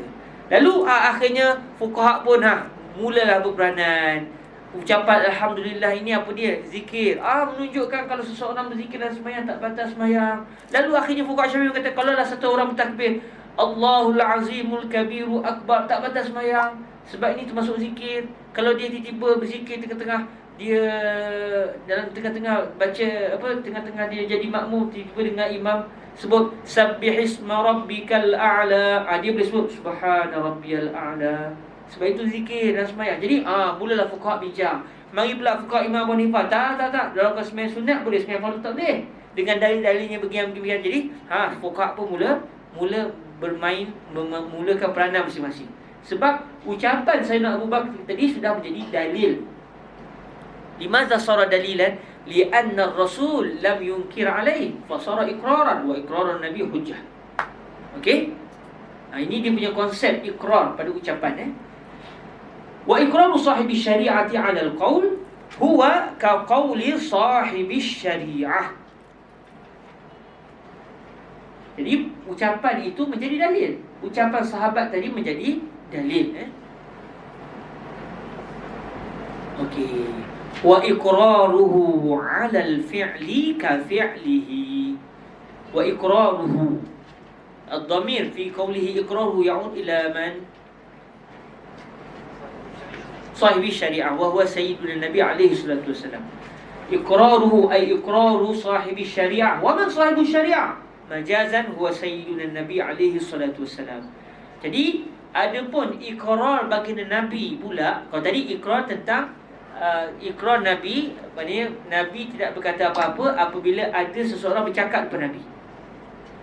Sekarang ada orang buat perbuatan depan Nabi dan Nabi tak kata apa. Okey? Macam mana pula? Wa iqraruhu 'ala al-fi'li ka fi'lihi.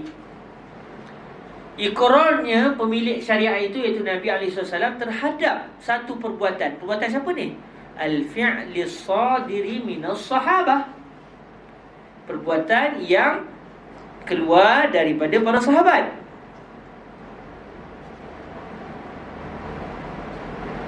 Seorang sahabat buat satu perbuatan depan Nabi dan Nabi tak kata apa.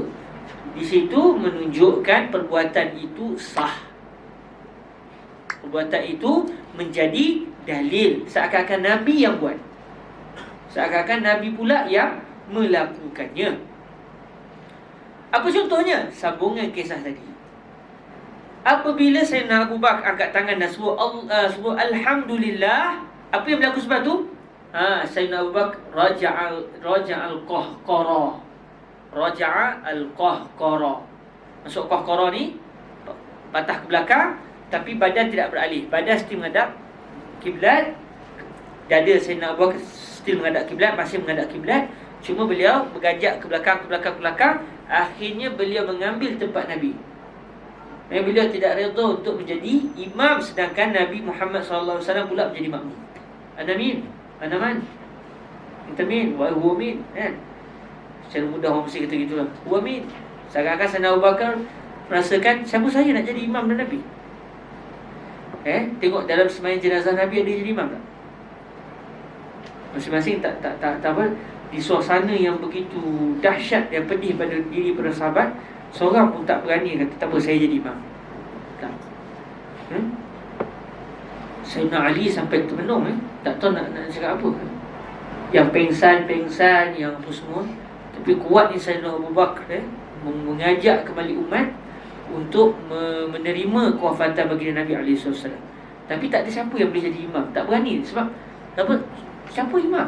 Masih lagi dalam perbincangan. Lalu semua datang ziarah Nabi, solat jenazah seorang-seorang. Semua semayang secara seorang-seorang. Baik. Apabila dalam peristiwa tadi, bila Sayyidina Abu Bakar balik ke belakang, apa yang berlaku lagi sebelum tu? Para sahabat pakai tepuk tangan. Dah ada dua perbuatan. Satu perbuatan para sahabat bising tu nak beritahu Sayyidina Abu Bakar Rasulullah sampai. Satu lagi perbuatan adalah perbuatan Sayyidina Abu Bakar beralih ke belakang. Lalu bila Sayyidina Abu Bakar sampai ke belakang, sampai di tepi Nabi, lalu Nabi pun ke depan. Sebab Nabi faham yang Sayyidina Abu Bakar nak beritahu Nabi, ana la urid an akuna imaman ba'daan wasaltum ya sayyidi.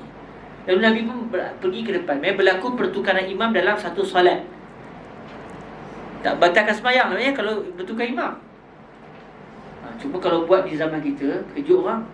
Kita tanya, Anas sembahyang rakaat pertama ke kedua? Entah sama 3 ke 4 kan. Mula jadi imam, betul tak jadi imam. Kejut orang masuk Sabah lah kan. Boleh masuk Sabah. Dan akan berlaku lah isu tu di Facebook kan. Piang. Lepas tu kita buat dalil, lagi orang kata, dan kita pun tak cerdik lah kalau kita menceritakan perkara tersebut. Sebab benda ni gharib, hanya orang yang belajar saja tahu. Dan kita hanya tahu sekadar atur hukum, bukan amalkan kan.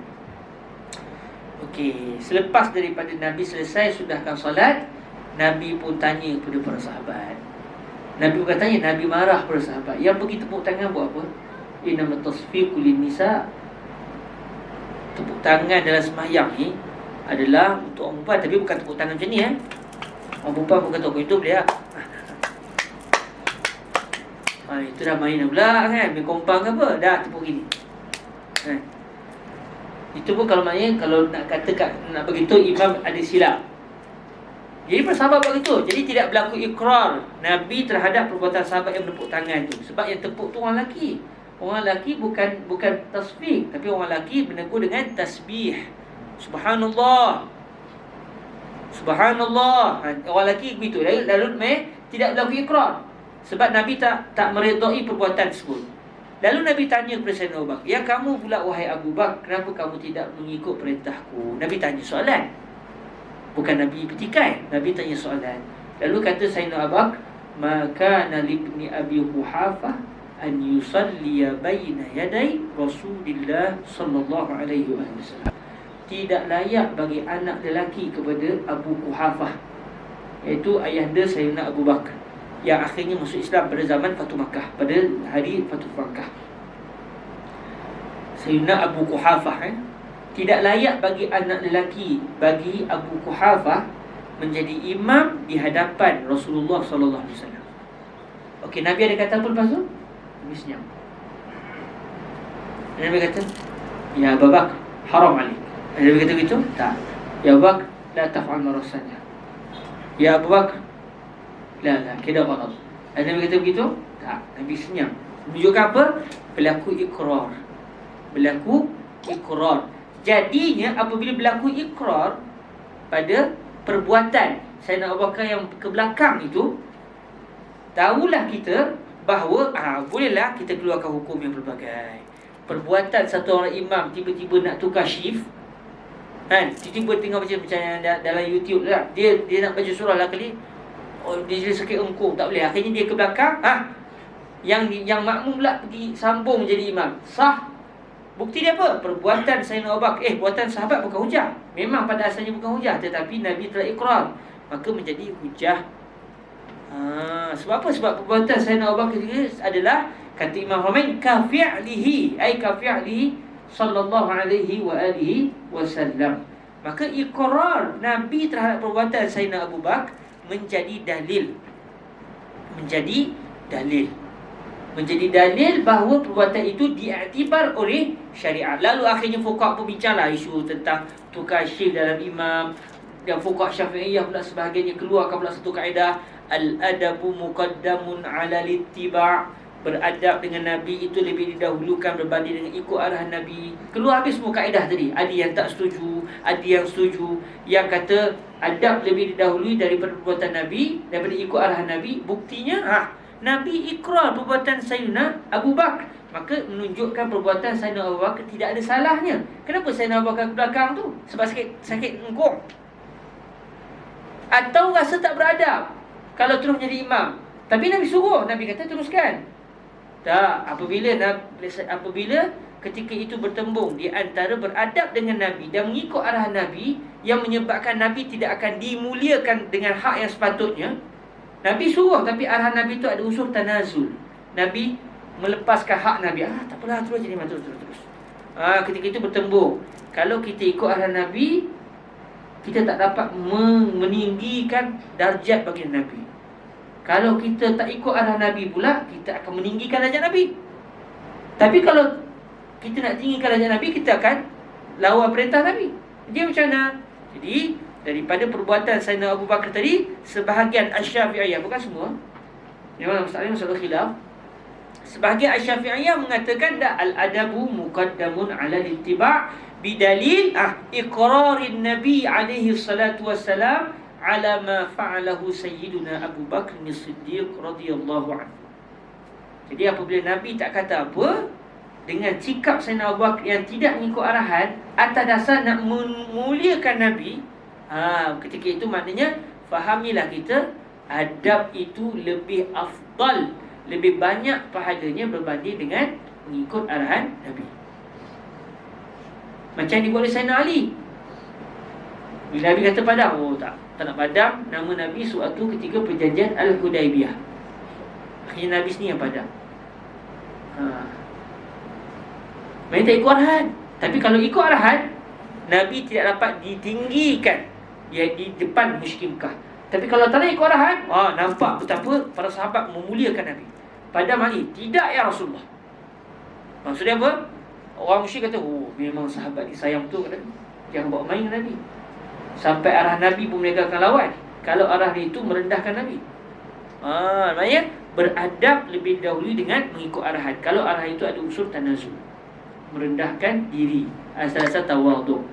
Ada yang kata tak, sepatutnya kena ikut arah Nabi. Sebab ada juga sahabat yang bila Nabi suruh, ada dalam satu kisah, saya terlupa, Sayyidina Abdul Rahman bin Auf, kalau tak silapnya, dalam satu kisah, dalam satu pemusafiran, mereka berhenti sembahyang, lalu macam berlaku isu begitu yang sama juga. Lalu Nabi minta, saya nak Abdul Rahman bin Auf teruskan sembahyang. Lalu beliau pun teruskan sembahyang sebab arahan Nabi. Menunjukkan tak ada masalah juga kerana mengikut arahan Nabi. Juga ikrar Nabi. Bertembung di antara dua ni, mana lebih afdal? Lalu Syafi'iyah sebahagiannya mengatakan afdalnya ittiba', afdalnya adalah al-adab. Sebahagian mengatakan tak, afdalnya adalah mengikut arahan. Sebab wa ma yantiqu 'anil hawa in huwa illa wahyu yuha. Jadi masing-masing ada hujahnya. Wa iqraruhu 'ala al-fi'li ka fi'lihi. Alhamdulillah. Qala rahimahullahu 'azza wa jalla wa ma fu'ila fi waqtihi fi ghairi majlisihi. Okey, selesai isu ikrar. Cuma ada satu lagi jenis ikrar.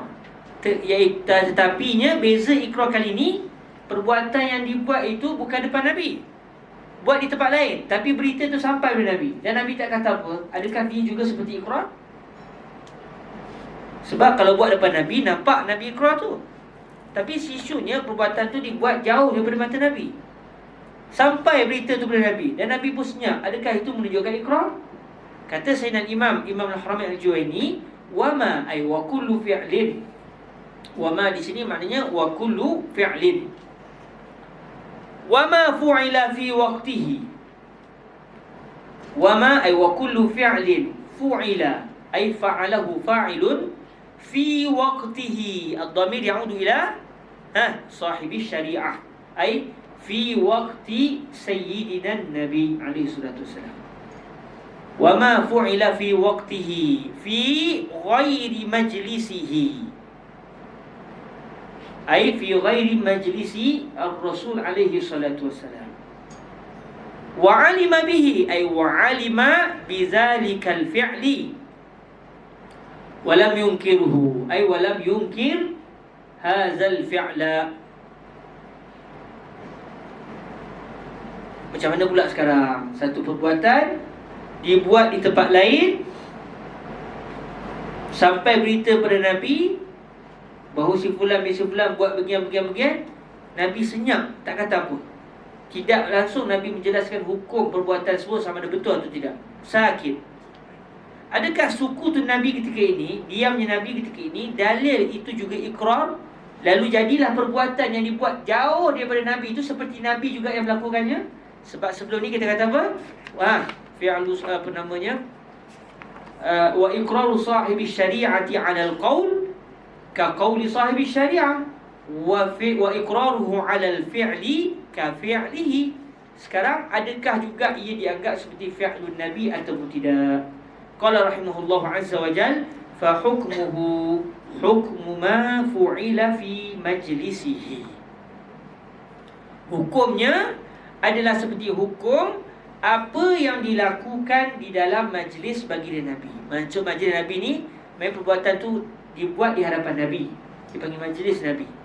Dalam satu majlis dan satu suasana dan satu peristiwa, Nabi ada situ sekali, maka itu dipanggil sebagai majlis Nabi. Dibuat perbuatan tu di depan Nabi, Nabi tak kata apa, telah kita bincangkan hukum.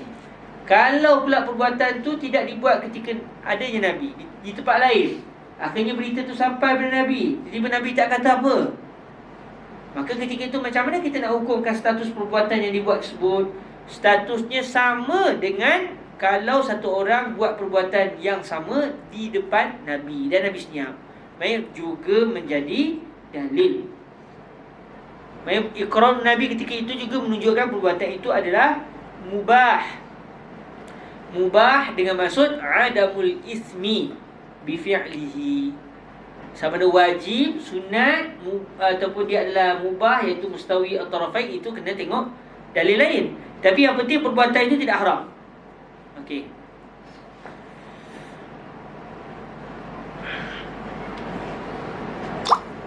Contoh apa?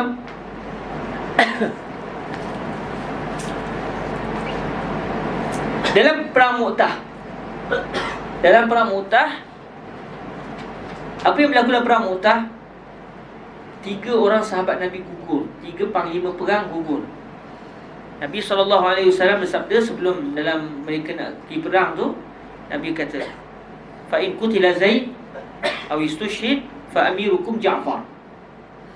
Fa in qutila Zaidun aw istushhida, seakan-akan aw di sini adalah syakur rawi, sebenarnya Nabi sebut qutil atau Nabi sebut ustushhid. Saya sangat mengharapkan akan ada satu hari nanti Allah bangkitkan di kalangan umat Nabi Muhammad ini seorang yang dia kumpulkan semua hadis yang ada kalimah aw. Sebab kadang-kadang kita tak dapat nak pasti aw di situ syakur rawi ataupun aw itu Nabi yang sebut aw. Sebab kadang-kadang memang ada hadis yang Nabi sebut aw abiru sabil, contoh, kun fid dunya ka'annaka gharibun aw abiru sabil. Aw di situ ucapan Nabi. Ada pula aw di sini, zahirnya adalah syakur rawi. Tapi apa bukti? Semata-mata ialah kutil aw ususyih. Kenapa kena ada dua? Kan dua sama makna. Kenapa kena datang aw tu? Apa faedah? Seakan-akan kita nampak ini adalah syakur rawi. Kalau adalah orang yang rajin kumpulkan tu dan dia datangkan bukti aw ini adalah kalam Nabi dengan riwayat yang lain, aw ini syakur rawi, kerana disebut dengan riwayat yang lain, itu memang sonok. Timbul apa isu pun kita buka, kita tulis al-hadis, al-ahadisul mu'awawah. Saya namakan begitu lah. Tak ada lagi istilah tu al-hadisul mu'awaw. Al-mu'an'an ada dah, mu'an'an ada dah, mu'awaw tak saya tak tahu lah. Setakat saya tahu tak ada lagi. Kau ada yang jumpa, beritahulah saya. Memang dah ada dah. Itulah ulama kurun yang ketiga. Beritahu saya seronok tu memang berlaku talaquh al-afkar tanpa perasan. Tapi setakat ni tak ada lagi. Siapa yang nak ambil kisah hadis boleh lah. Al-ahadis mu'awawah. Cuma jadi isu sikit lah, doktor akan bising lah. Ni istilah mana pula ni mu'awawah ni? Kalau sahabat kata Hairul yang sebut, nanya saya, panggil ke doktor.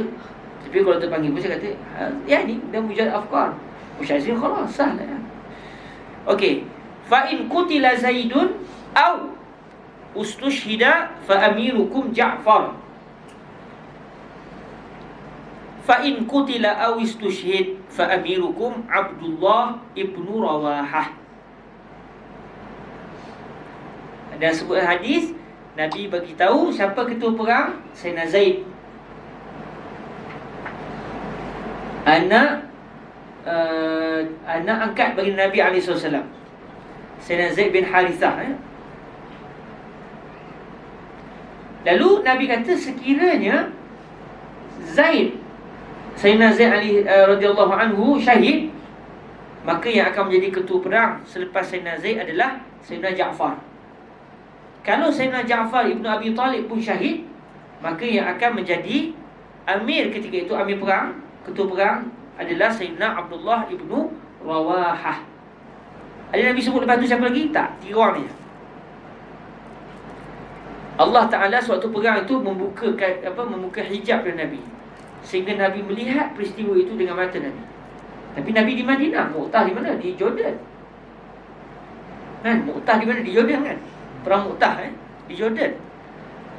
Saya pergi Jordan tapi tak sempat ziarah kubur syuhada tadi. Masa mula-mula pergi Jordan tahun 2009 2009 apa? Tahun 1999 pergi Jordan. Pertama kali tengok telur warna putih. Ingat kan telur masin? Bukan telur, memang ada telur orang Mesir ni, telur ayam ni warna putih. Kita ingat telur masin. Naik Royal Jordan 10 jam di Jordan. Waktu bawalah keliling-keliling ke Jordan tu, lagi ziarah lah kubur Ashabul Kahfi semua. Tapi kami tak ke perkuburan syuhada Mu'tah, mungkin sebab jauh pun Dan pergilah Laut Mati tu berdengung telinga. Nak tahu bawah tu dengung telinga.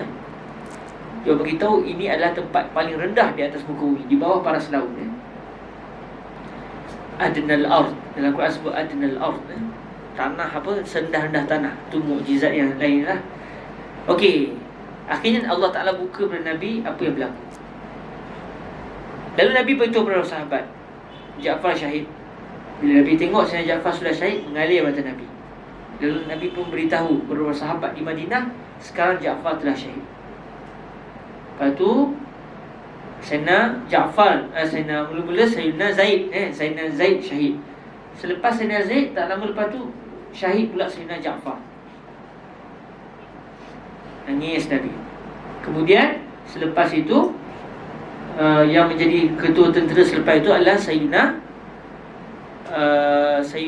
Abdullah bin Rawahah. Dan selepas itu apa yang berlaku? Sayyidina Khalid bin Al-Walid tanpa dilantik telah melantik diri beliau sebagai ketua terus tentera perang. Dan tak ada siapa lah masa tu. Dan Sayyidina Khalid pakar dalam strategi perang. Beliau yang mengarahkan sana sini apa semua. Akhirnya buatlah orang ke depan, orang ni ke belakang, orang ni ke belakang apa semua. Biar nampak macam ada bantuan tentera apa semua. Lepas tu dia orang pun pakat balik. Bila Rom tengok, ni ada bantuan tentera, yang kuda pun tak hentak kaki, nampak macam ada bantuan datang. Tentera Rom jadi takut, lari habis semua. Perbuatan itu dilihat oleh Nabi. Nabi ada kata tak apa-apa? Nabi senyap. Nabi tak kata apa Khalid buat taktik ni, siapa yang lantik dia. Tak ada. Menunjukkan berlaku sukut. Sukut dalam masa yang sama, perbuatan yang dibuat itu berada di majlis lain, di tempat lain. Tapi disampai berita itu kepada Nabi. Dan Nabi tak kata pula Khalid telah berlaku khianat sebab tak minta izin para sahabat yang lain, tak buat mesyuarat. Mesyuarat apa tengah perang tu? Nak qalu, nanti tu kita buat mesyuarat, tasbih kafarah dulu. Ni perang tengah berkeceramuk ni. Jadi berlaku ikrar bagi Nabi ke atas perbuatan Sayyidina Khalid dan juga taktik. Menunjukkan seakan-akan musuh bantuan tentera Muslim sampai, lepas tu mereka patah balik, mereka tak sambung perang terus. Bila Rom lari, sangkaan Rom bantuan tentera sampai.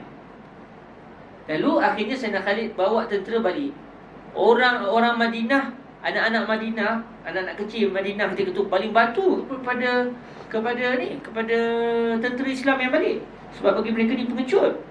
Kenapa tak terus perang sampai syahid? Ni mana maruah ni? Boleh pula balik, tak malu ke? Akhirnya baru Nabi kata humul qurrar lal furrar. mereka akan patah balik, mereka akan lawan lagi lepas ni. Dan mereka bukan orang yang lari daripada medan perang. Sebab mereka nak, kalau perang terus mati, dirugi. Lebih baik kita biar perang tu berhenti, akhirnya yang still hidup akan hidup, sambung balik ke Madinah, bergabung, kita lawan lepas ni. Daripada akhirnya semua syahid, tak ada apa. Ya, dapat syurga tu memang syurga lah, tapi dari segi manfaat keduniaan tak dapat. Kita tak dapat nak bergabung balik dengan para sahabat dan tak dapat meneruskan perang. Okey, jadi perbuatan Sayyidina Khalid yang melantik diri beliau itu, dan Nabi dari sudut lah, Nabi ada juga unsur ikrar tu, sebab Nabi kata, dan sekarang yang menjadi ketua tentera adalah Saiful min suyufillah.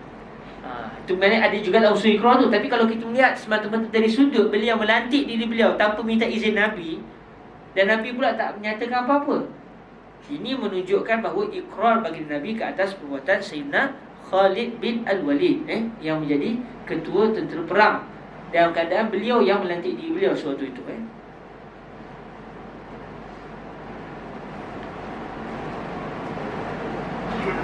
Banyaklah kalau kita tengok dari segi perbuatan-perbuatan yang dibuat, yang sampai berita kepada baginda Nabi SAW.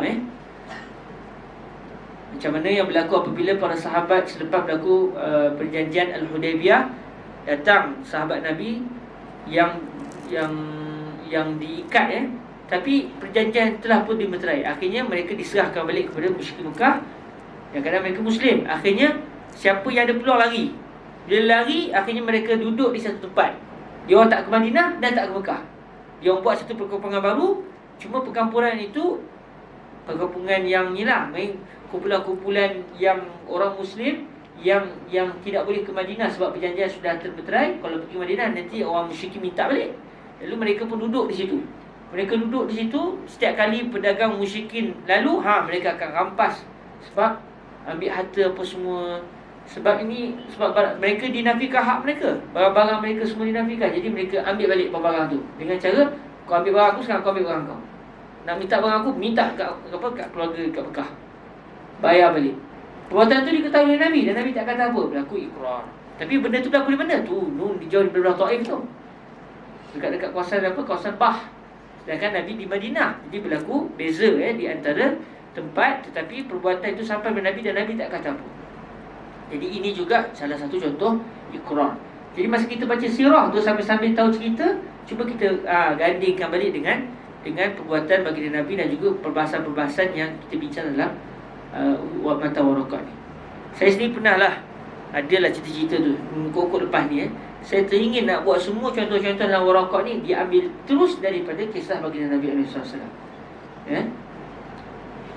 supaya kita nampak contoh-contoh ni. Sebab ni contoh ni kadang-kadang dalam kitab sebutlah, tapi ada juga contoh-contoh yang dia mendatangkan, perulama kita mendatangkan contoh secara akal begitu. Kalau contohnya begini-begini, tak apa dibawa secara realiti.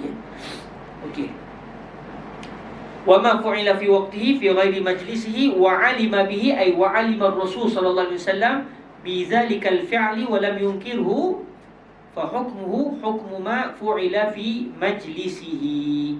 Maka hukum perbuatan ini sama dengan perbuatan yang dibuat di dalam majlis Nabi. Apa hukumnya?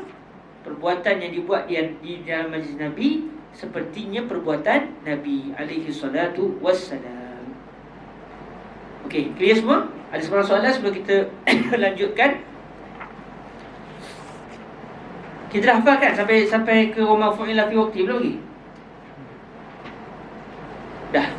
Kita dah hafal sikit tadi. Tapi kita akan ulang lagi lah. InsyaAllah kita tak akan ingat. Secara awal-awal tak ingat. Saya pun dah tak ingat dah ni. Kena ulang balik. Tapi jangan risau, tak perlu hafal di rumah. Tenang-tenangkan hatimu, hafal dalam majlis. Kita ulang sampai kita hafal secara terpaksa. Kita hafal secara terpaksa. Terpaksa hafal sebab dah dengar banyak kali. Tak nak hafal pun terpaksa hafal. Tanpa kerelaan pun tak ada masalah. Yang penting kita dengar banyak kali sampai kita hafal. Okey, kita masuk masalah baru. Masalah yang seterusnya adalah masalah an-naskhu. Wa min abwabi usulil fiqh aqsamul kalam wal amru wan nahyu wal 'am wal khas wal mujmal wal mubayyan wal zahir wal muawwal wal af'al wan nasikhu wal mansukh. Sekarang kita masuk pada bab yang seterusnya, bab baru, iaitu isu nasikh dan juga mansukh. Dalil yang menasahkan dan dalil yang dinasahkan. Bahasa Melayu kita pun kita sebut dinasahkan, ya. Banyak juga bahasa Melayu kita ambil bahasa Arab, ya. Nak pula dalam bahasa-bahasa istana. Raja dimakzulkan, subhanallah, ya. Orang dulu pun dimakzulkan, uzil, dimakzulkan, maknanya dia telah dilucutkan jawatan. Semua itu dari berbahasa Arab. Telah dimansuhkan, ya. Mansuhkan. Qala rahimahullahu azza wa jalla, wa amma an-naskhu fa ma'nahu al-izalah. Kenapa bincang isu an-nasikh wal mansukh? Supaya kita dapat mengetahui apabila satu dalil itu sudah mansukh, maka dia punya statusnya adalah status mansukh. Dia sendiri sudah tidak boleh lagi menjadi dalil. Maka dengan sebab itu salah satu syarat seorang mujtahid, dia kena tahu mana dalil yang sudah mansukh, mana dalil yang belum, yang tidak dinasahkan. Sebab kalau kita berpegang dengan, kalau kita baca kitab hadis, dalam kitab hadis tak sebut wa hadzal hadis khalas ya jamaah mansukh. Kita baca gitu je. Contoh, dalam hadis Nabi SAW pernah, Sahih Bukhari lagi, Nabi pernah sembahyang duduk. Lalu Nabi kata, wahai para sahabat, imam itu innama ju'ilal imam liyu'tamma bih. Imam itu dijadikan sebagai panduan, sebagai orang ikutan. Maka kalau saya sembahyang berdiri, semua sembahyang berdiri. Kalau saya sembahyang duduk, maka semua kena sembahyang duduk. Yang sembahyang duduk pada asalnya kenapa? Nabi tak sihat. Lalu Nabi sembahyang duduk, sembahyang fardu. Para sahabat bukan tak sihat, sihat. Tetapi Nabi minta semua kena sembahyang duduk. Baik, kalau kita tak tahu nasikh mansukh, kita kata di sini menunjukkan kalau imam tak sihat, semua makmum kena ikut imam. Kebetulan kita pula tak sihat hari tu, memang berhadirin, saya tak sihat, kita sembahyang duduk semua ini, sembahyang fardu tu, batal habis sembahyang. Kalau bising, hadis rawahul Bukhari. Naam, rawahu Bukhari wa huwa mansukh. Wal mansukh laysa bihujjah. Jadi sebab tu kena tahu dalil nasikh dan juga mansukh. Mansukh kenapa? Sebab Allah Subhanahu Wa Taala menjadikan dalil itu sudah digantikan dengan dalil yang baru, dalil yang lain. Maksudnya dia menjadi dalil pada satu keadaan dan tidak lagi menjadi dalil pada satu keadaan yang lain. Dulu kita sembahyang menghadap mana? Baitul Maqdis. Kalau kita semata-mata sembahyang menghadap Kaabah tanpa menghadap Baitul Maqdis, tak sah sembahyang. Sekarang siapa nak sembahyang Baitul Maqdis? Pergi Baitul Maqdis, pergi Masjid Nabi tu, ataupun menghadap Kaabah tu, tak menghadap Kaabah, pergi menghadap tempat lain, masuk Kaabah. Kita kata, saya buat benda haram ke? Nabi pernah sembahyang menghadap Baitul Maqdis. Perbuatan Nabi tidak ada yang haram. Saya dah belajar dalam mata orang rokok. Dia kata apa? Yang syarah tu kata apa? Perbuatan Nabi tak ada yang haram. Yang ada, makruh pun tak ada. Maksudnya, perbuatan saya ni sama ada wajib, sunat.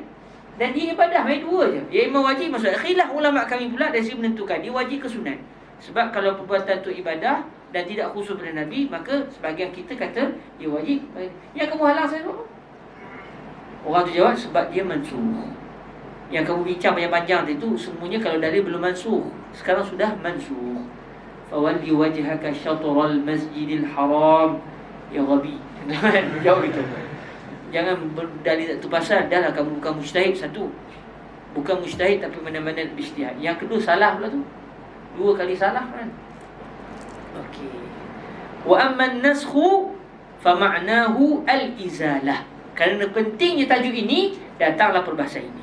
Supaya kita tahu dalil yang ni boleh tak ayat Quran dimansuhkan oleh hadis.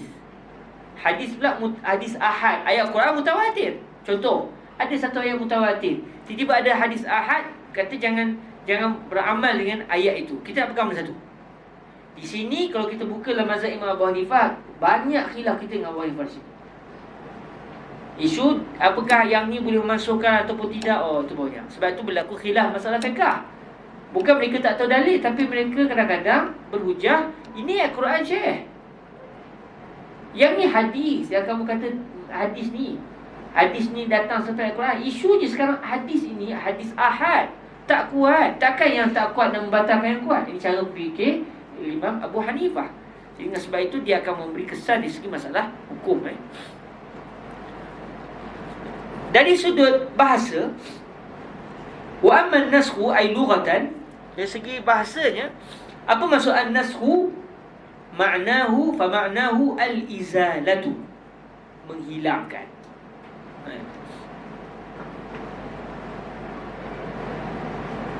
Wa amma an-naskhu fa ma'nahu al-izalah. Dari segi bahasa, an-naskhu bermaksud al-izalah. Yuqal, ini contoh macam mana bukti an-naskhu dari segi bahasa Arab bermaksud izalah. Contohnya apa? Nasakhati syamsu dhil. Ada orang Arab kata, asy-syamsu nasakhati dhil. Ucapan ni betul dari segi bahasa. Kenapa? Nasakhati syamsu dhil maknanya apa? Idza azalathu wa rafa'athu. Apabila matahari mengizalahkan. Izalah ni kalau ingat ya, menghilangkan. Izalah menghilangkan nya tu kembali kepada al-dhil. Nasakhati syamsu dhil, matahari telah menasahkan al-dhil. Apa dia dhil? Bayang.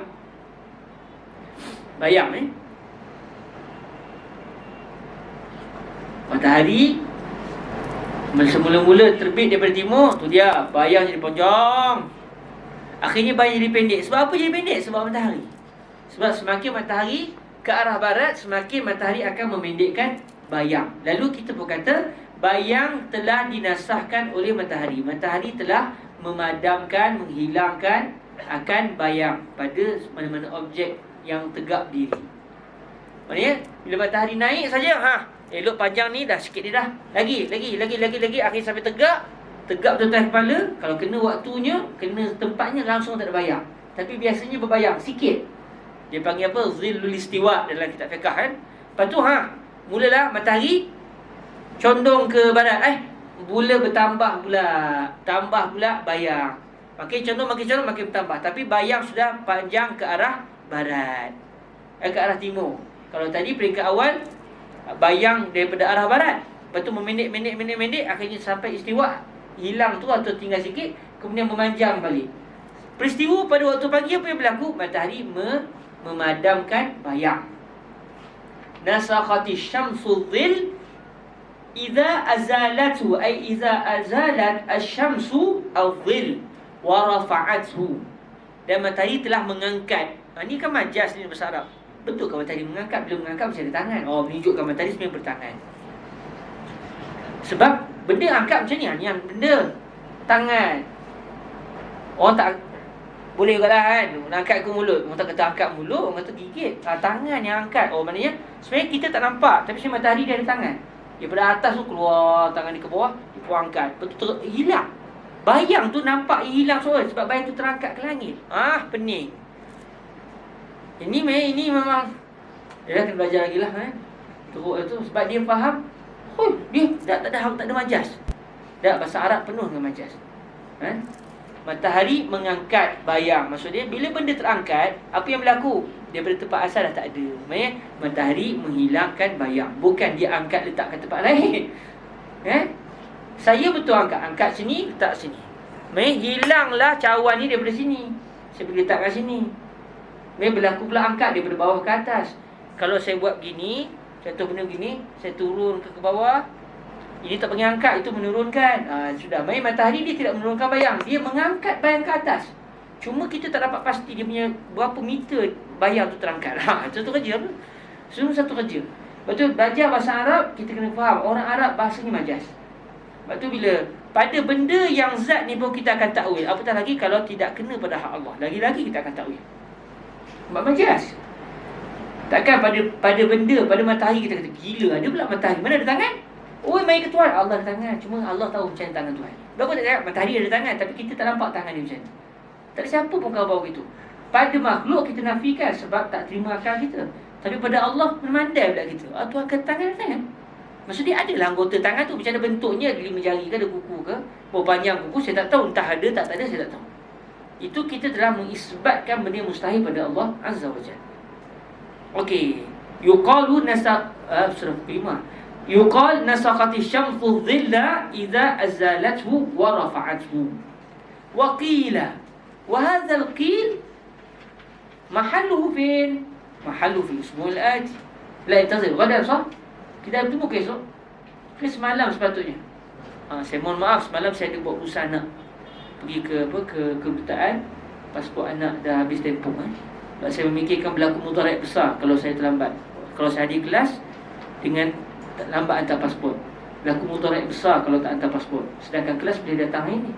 Adapun kalau saya tangguhkan semalam, hari ni dah kelas penuh. Dia akhirnya saya tarjihkan untuk ke kedutaan. Sebab berlaku dua dalil yang saling bertembung. Dalil yang mengatakan yang ni pun ada mafsadah, yang ni pun ada mafsadah. Jadi bila dua mafsadah bertembung, saya pilih yang paling sikit mafsadah lah. Iaitu supaya anak saya dapat belajar di sini. Sebab saya ikut anak. Kalau anak tak ada pasport, saya pun kena balik lah. Sebab nak buat urusan pasport dekat Al-Azhar, semua tahu kan betapa berbahagia bagi orang yang dapat iqamah tu. Jadi saya ambil cara yang lebih kurang mudaratnya. Saya minta maaf lah. Maknanya bilakah kita akan bincang isu wakilah ini? Bila? Di minggu depan kita akan bincang pada minggu depan sebab jam sudah pukul 5.05. Clear semua? Kita kelas kita sampai pukul 5 kan? 2 jam. Okey, alhamdulillah. Tapi sikit sangatlah wakilah ni. Takut apa kita berhenti tu sedih lah. Tambah sikit lagi lah. Sikit. Wakilah ma'nahu naqlu min qawlihim nasakhtu ma fil kitabi ay naqaltuhu. Yang ni contoh ni memang best sebab dia berkait dengan dunia saya, dunia manuskrip. Waqil dikatakan, di sana ada pendapat lain dari segi bahasa juga. Orang bahasa sendiri berbeza pendapat. An-naskhu ni izalah ataupun pindah. Dari segi bahasa, bukan dari segi hakikat ataupun syarak. Ni dari segi bahasa. Bila sebut nasakh, an-naskhu dari segi bahasanya apa maknanya? Adakah dia hakikah pada kedua-duanya sekali, atau hakikah pada izalah, menghilangkan, atau sebenarnya dia adalah hakikah pada memindahkan? Di sini pendapat yang kedua, cuma pendapat ni marjuh. Dari segi bahasanya pendapat ni marjuh. Kalau tanya orang bahasa, dia kata yang pendapat kedua ni marjuh. Yang kuat dari segi bahasanya an-naskhu adalah al-izalah. Apa maksud dia? Waqil ma'nahu ay ma'na an-naskhi lughatan, maknanya an-naqlu, pindah. Dipetik daripada ucapan mereka, min qaulihim, qauluman. Qauli, qaulukum, qauluman. Siapa mereka ni?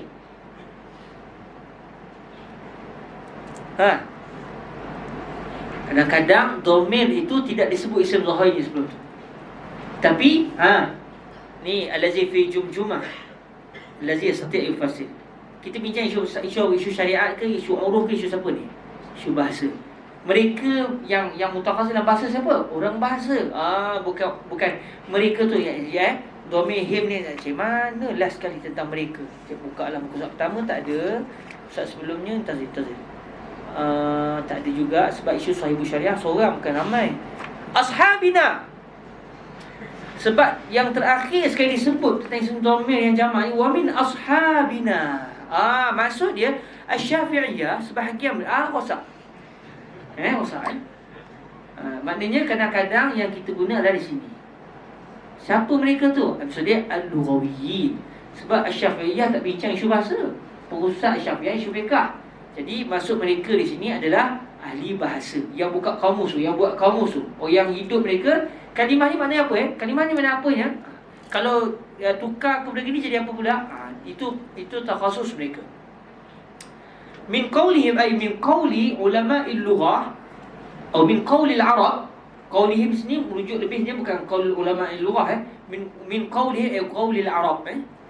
Balik kepada ucapan orang Arab. Sebab orang Arab asal orang Arab yang bahasa mereka belum lagi rosak dengan sebab percampuran dengan ajnabi macam gitu Bahasa mereka masih piau. Orang Arab zaman dulu kata apa? Nasakhtu ma fil kitab. Ucapan ni betul. Ya akhi ana nasakhtu, ya akhi ana astazil an ansakh ma fi kitabi. Kalau kita sebut begitu, betul dari segi bahasa. Apa maksud nasakhtu? Saya pergi padam buku orang tu Sebab an-naskhu al-izalah, buku orang dulu bukan macam kita bercetak, dia tulis dengan tangan. Kita pergi padam, ambil cat ke apa ke, kita tenyeh ataupun kita buatlah kikih. Buku orang dulu kadang-kadang dengan dengan kulit. Kita pun ambil kikih dengan pisau, biar nipis, hilang tulisan pada permukaan kulit tu. Sebab kulit tu dah menipis. Itu ke maksudnya? Tak. Maksudnya apa?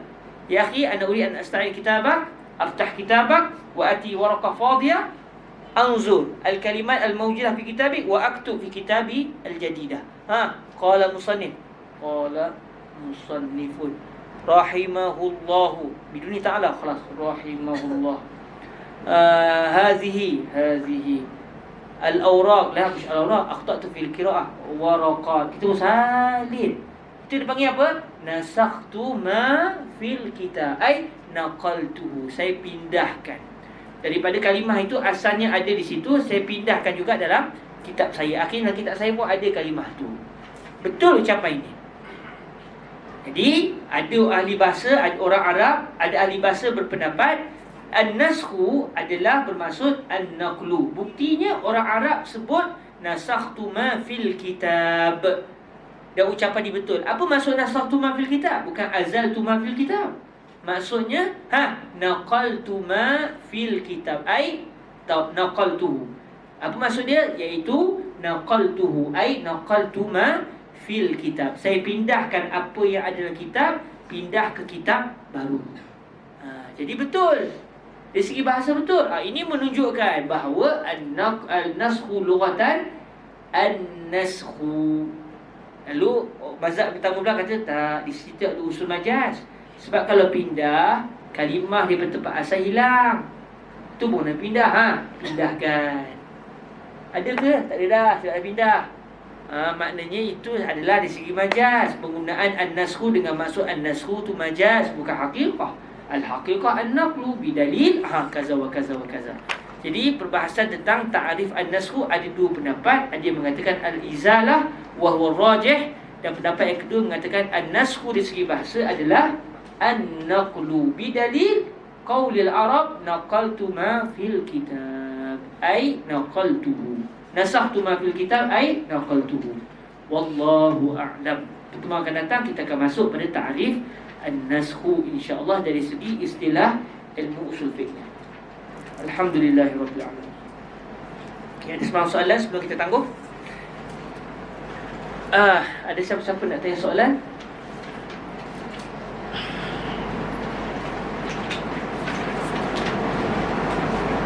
Soalan ya, akhi.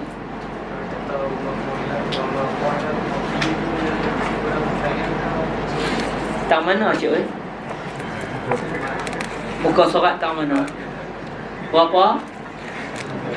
Berapa tak? 31. 31. Tang mana? Tang atas ke tang bawah? Apa tak cakap kedah Dulu sekecil-kecil apa tok pergi cek. Tahu nak? Wama. Wama fu'ila. Orang Arab, orang Kedah ni lebih dia cakap Arab je Kedah. Wama fu'ila. Bukan fu'ila. Tapi tak apa, dia kena latih Wama fu'ila. Wama fu'ila. Adakah kalimah ma tu pada perbuatan saja? Itu ke maksudnya? Fu'ila, okey.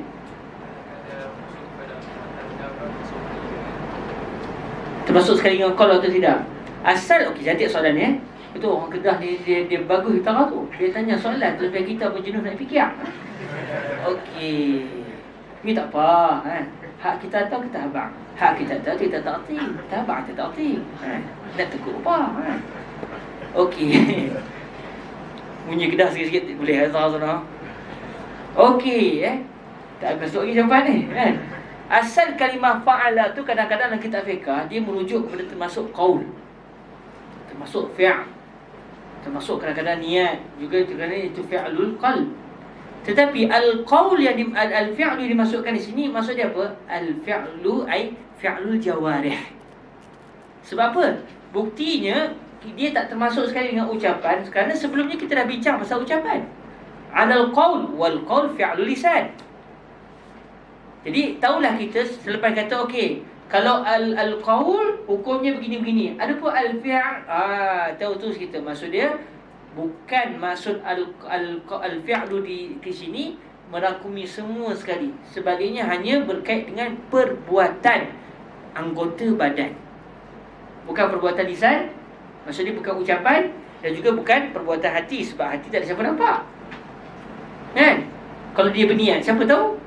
Tahu sebab dia habaq. Itu dah ucapan. Nawai itu, itu dia sebut. Hak dalam hati dia tu siapa yang tahu? Allah saja yang tahu. Tak ada siapa pun tahu. Okey, tahu tu boleh tak? Jadi al-qaul di sini, al-fi'l di sini maksudnya fi'lul jawarih. Perbuatan-perbuatan dia, gerakkan telinga kalau boleh kan. Gerakkan telinga, gerakkan tangan, ataupun dia buat begitu ke apa saja perbuatan yang dia lakukan, jalan, berlari, dan dilakukan oleh sahabat depan Nabi dan Nabi tak kata apa, atau dibuat pada majlis yang bukan majlis Nabi sampai berita itu pada Nabi. Clear? Clear atau tak? Alhamdulillah. Any question? Ada soalan lain? Okay. Kalau tak ada soalan lain, kita berakhir di sini. Kita tangguhkan dengan kita berselawat ke atas junjungan mulia Nabi Muhammad sallallahu alaihi wasallam. Allahumma salli afdala salatin ala as'adi makhluqatika sayyidina Muhammadin wa ala wa sahbihi wa sallim adada ma'lumatika wa midada kalimatika kullama ذكرك الذاكرون وغفل عن ذكره الغافلون اللهم صل أفضل صلاة على أسعد مخلوقاتك سيدنا محمد وعلى آله وصحبه وسلم عدد معلوماتك ومداد كلماتك كلما ذكرك الذاكرون وغفل عن ذكره الغافلون اللهم صل أفضل صلاة على أسعد مخلوقاتك سيدنا محمد وعلى آله وسلم عدد معلوماتك ومداد كلماتك كلما ذكرك الذاكرون وغفل عن ذكره الغافلون سبحانك اللهم وبحمدك أشهد أن لا إله إلا أنت أستغفرك وأتوب إليك بسم الله الرحمن الرحيم والعصر إن الإنسان لفي خسر إلا الذين آمنوا وعملوا الصالحات وتواصوا بالحق وتواصوا بالصبر والسلام عليكم ورحمة الله وبركاته.